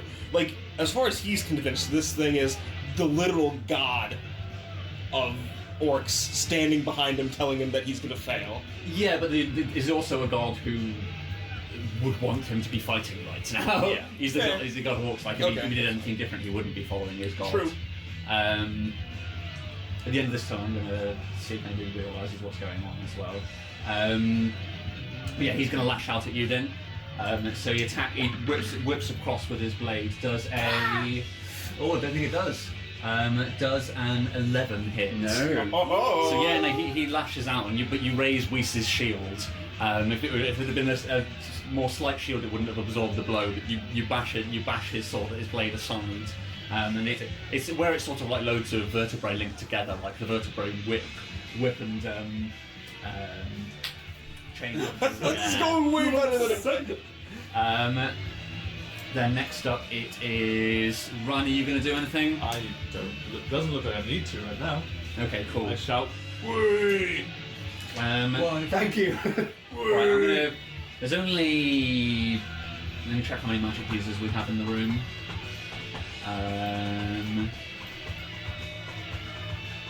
So from I'm assuming Meryl. Yeah, I think Yuzente has some magic as well. Just the moms. Oh no, no, neither of them are actually magic users, although, so it'd be, it's really just Chaka who could catch you out for using magic. And I guess I don't. Because Kadar's like, Udo, why are you here now? I'm not just going to give it to you for free. Alright. Like, there has to be some chance of people realising what's going on, so I'm just going to roll it with advantage for the other people in the room in case anybody realises. Can somebody check me 2d20, please? I shouldn't have given him my critting d20. So Chaka is the one who's going to be doing it, and she's got +1 int, so she'll be running with. She's not. +1. Oh, she's got +4 perception though. So let's see if she notices that Kadok's acting out of character. Say that's a 20. So I think at this point, like, Chaka would have to roll her into initiative order now as well. Somebody roll a d20 for Chaka for me. Let's see when she's going to react. 14. 14. Oh wow, it's equal with me, isn't it? Well, probably ahead if you've got the plus or something. So what she got? +1 dex, so that's 15 total. Is he taking any damage from the illusion? Not yet, no. You will on my next turn. Is it because you said if he stepped towards it, it would attack him? Oh yeah, if he attacked, yeah. Mm-hmm. So yeah, so it will attack him. Okay. Well, he's attacked Din, so what's the damage it can do? Just 1d6 psychic damage.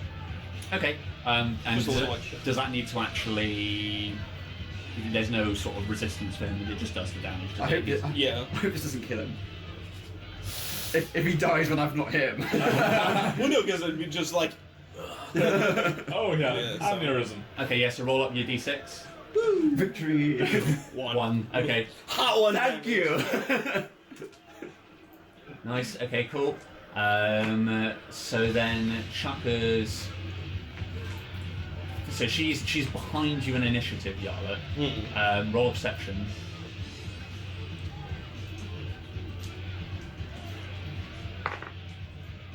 Ooh, 18.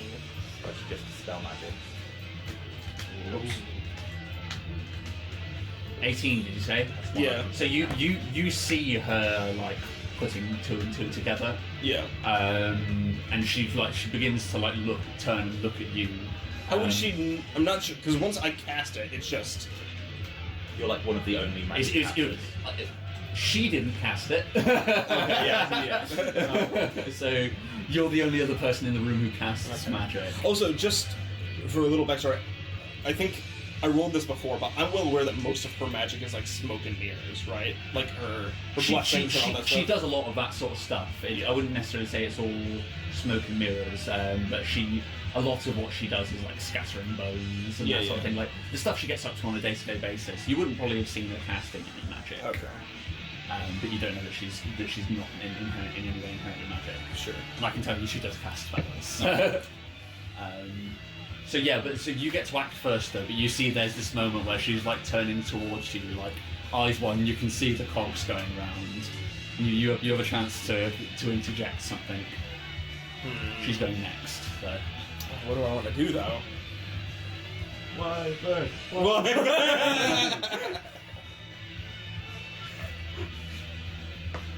Every time there's like a hit, it'll come to go, oh, wyvern! Oh!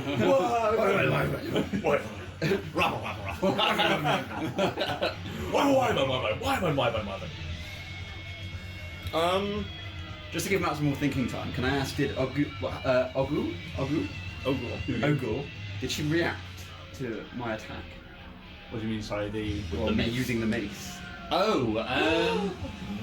Let's get to roll a perception. Somebody roll a d20 for me. Let's see if she spots it. Go on, with your crit die. Fuck, 18. 18. So I should have rolled it. So yeah, well, you do see her eyes locked on. So anybody who's looking in Ogul's direction would see her eyes following the mace with each swing. Like most people's eyes are doing the same, but you can see a certain recognition in hers. She's not saying anything as of yet because this is all happening over the course of a couple of seconds. But she has seen the mace. I guess It's not beneficial for her to say anyway. Exactly. Well, I guess, yeah, and even it's still consistent with our lie. Like, Yeah. I could end up with a mace anyway. So I think on my turn, what I'm gonna do, I'm just gonna dispel the illusion for, or I can't pronounce his name. Kadak. Yeah. And just kind of give her just like a dead-eyed stare for a few seconds, and then turn back to watch the fight. Okay. Let's have some things.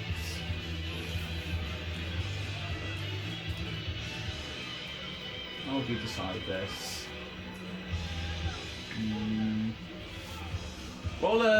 Just roll a persuade for me. Okay.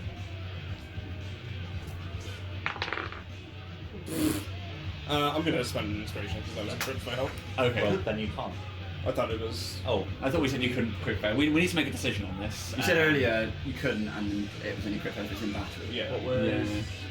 Yeah. So But I don't know. I've always thought you could crit fail a skill check. I'm gonna check that quickly. either way, for the purposes of this roll, that is a crit fail. So, Well, yeah, but I was going to spend inspiration. But we'll see. Comes up straight away. No, well, it says rules as written. You can't technically. Okay. Could you grab that dice for me?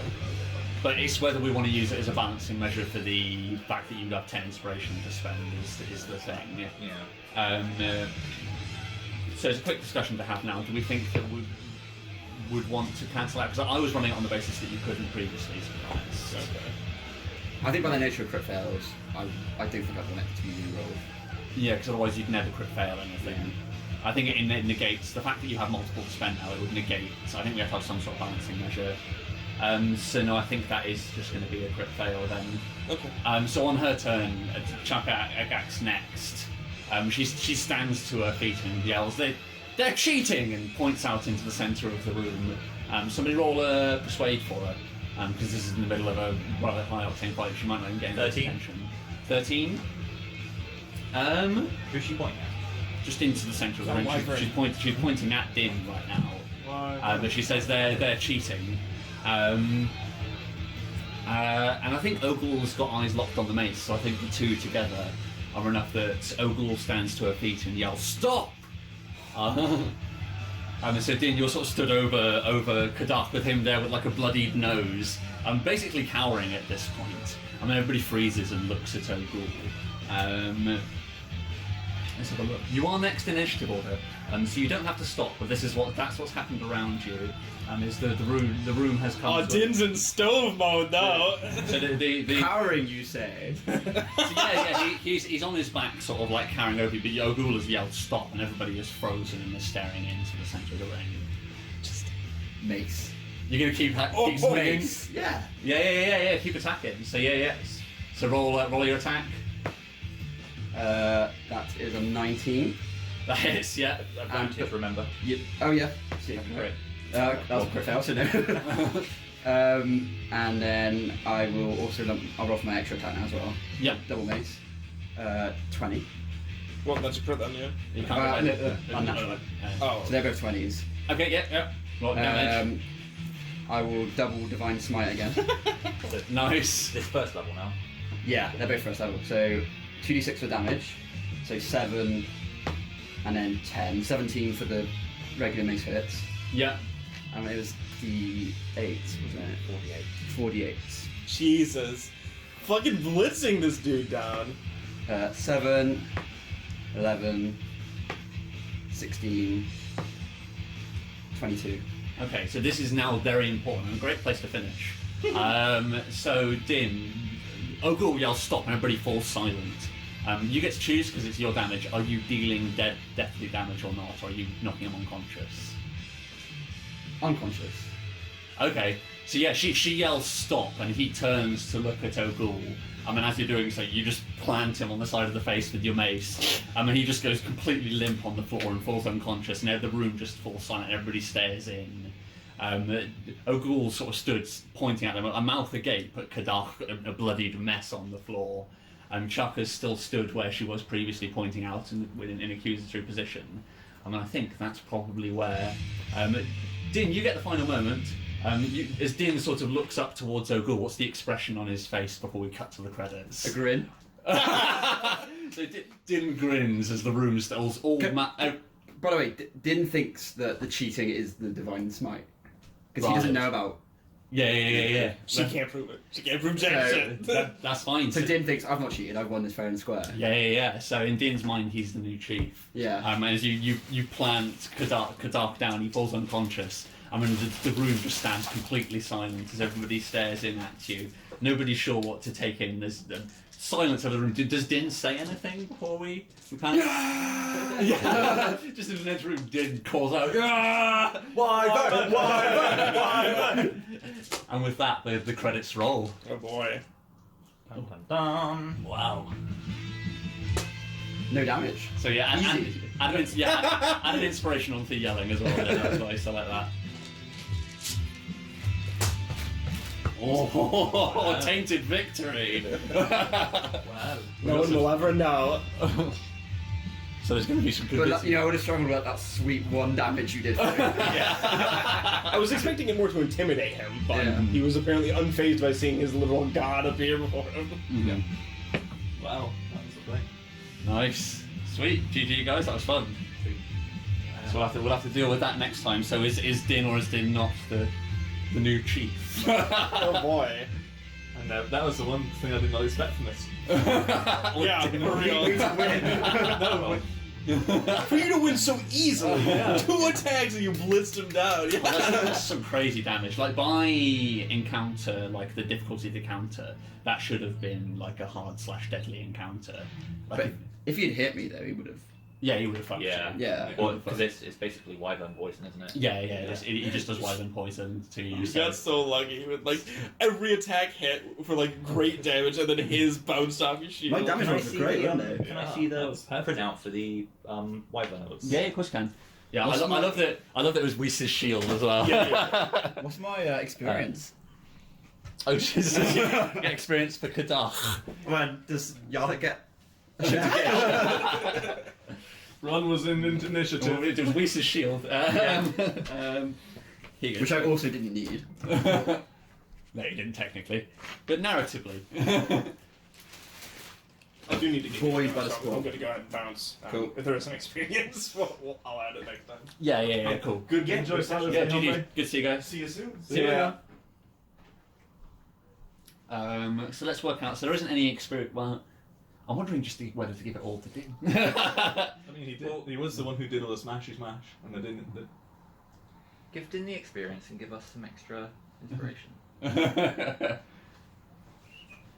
I mean, we have. To be fair, though, there should be surely some experience for the fact we have finally made it back to town.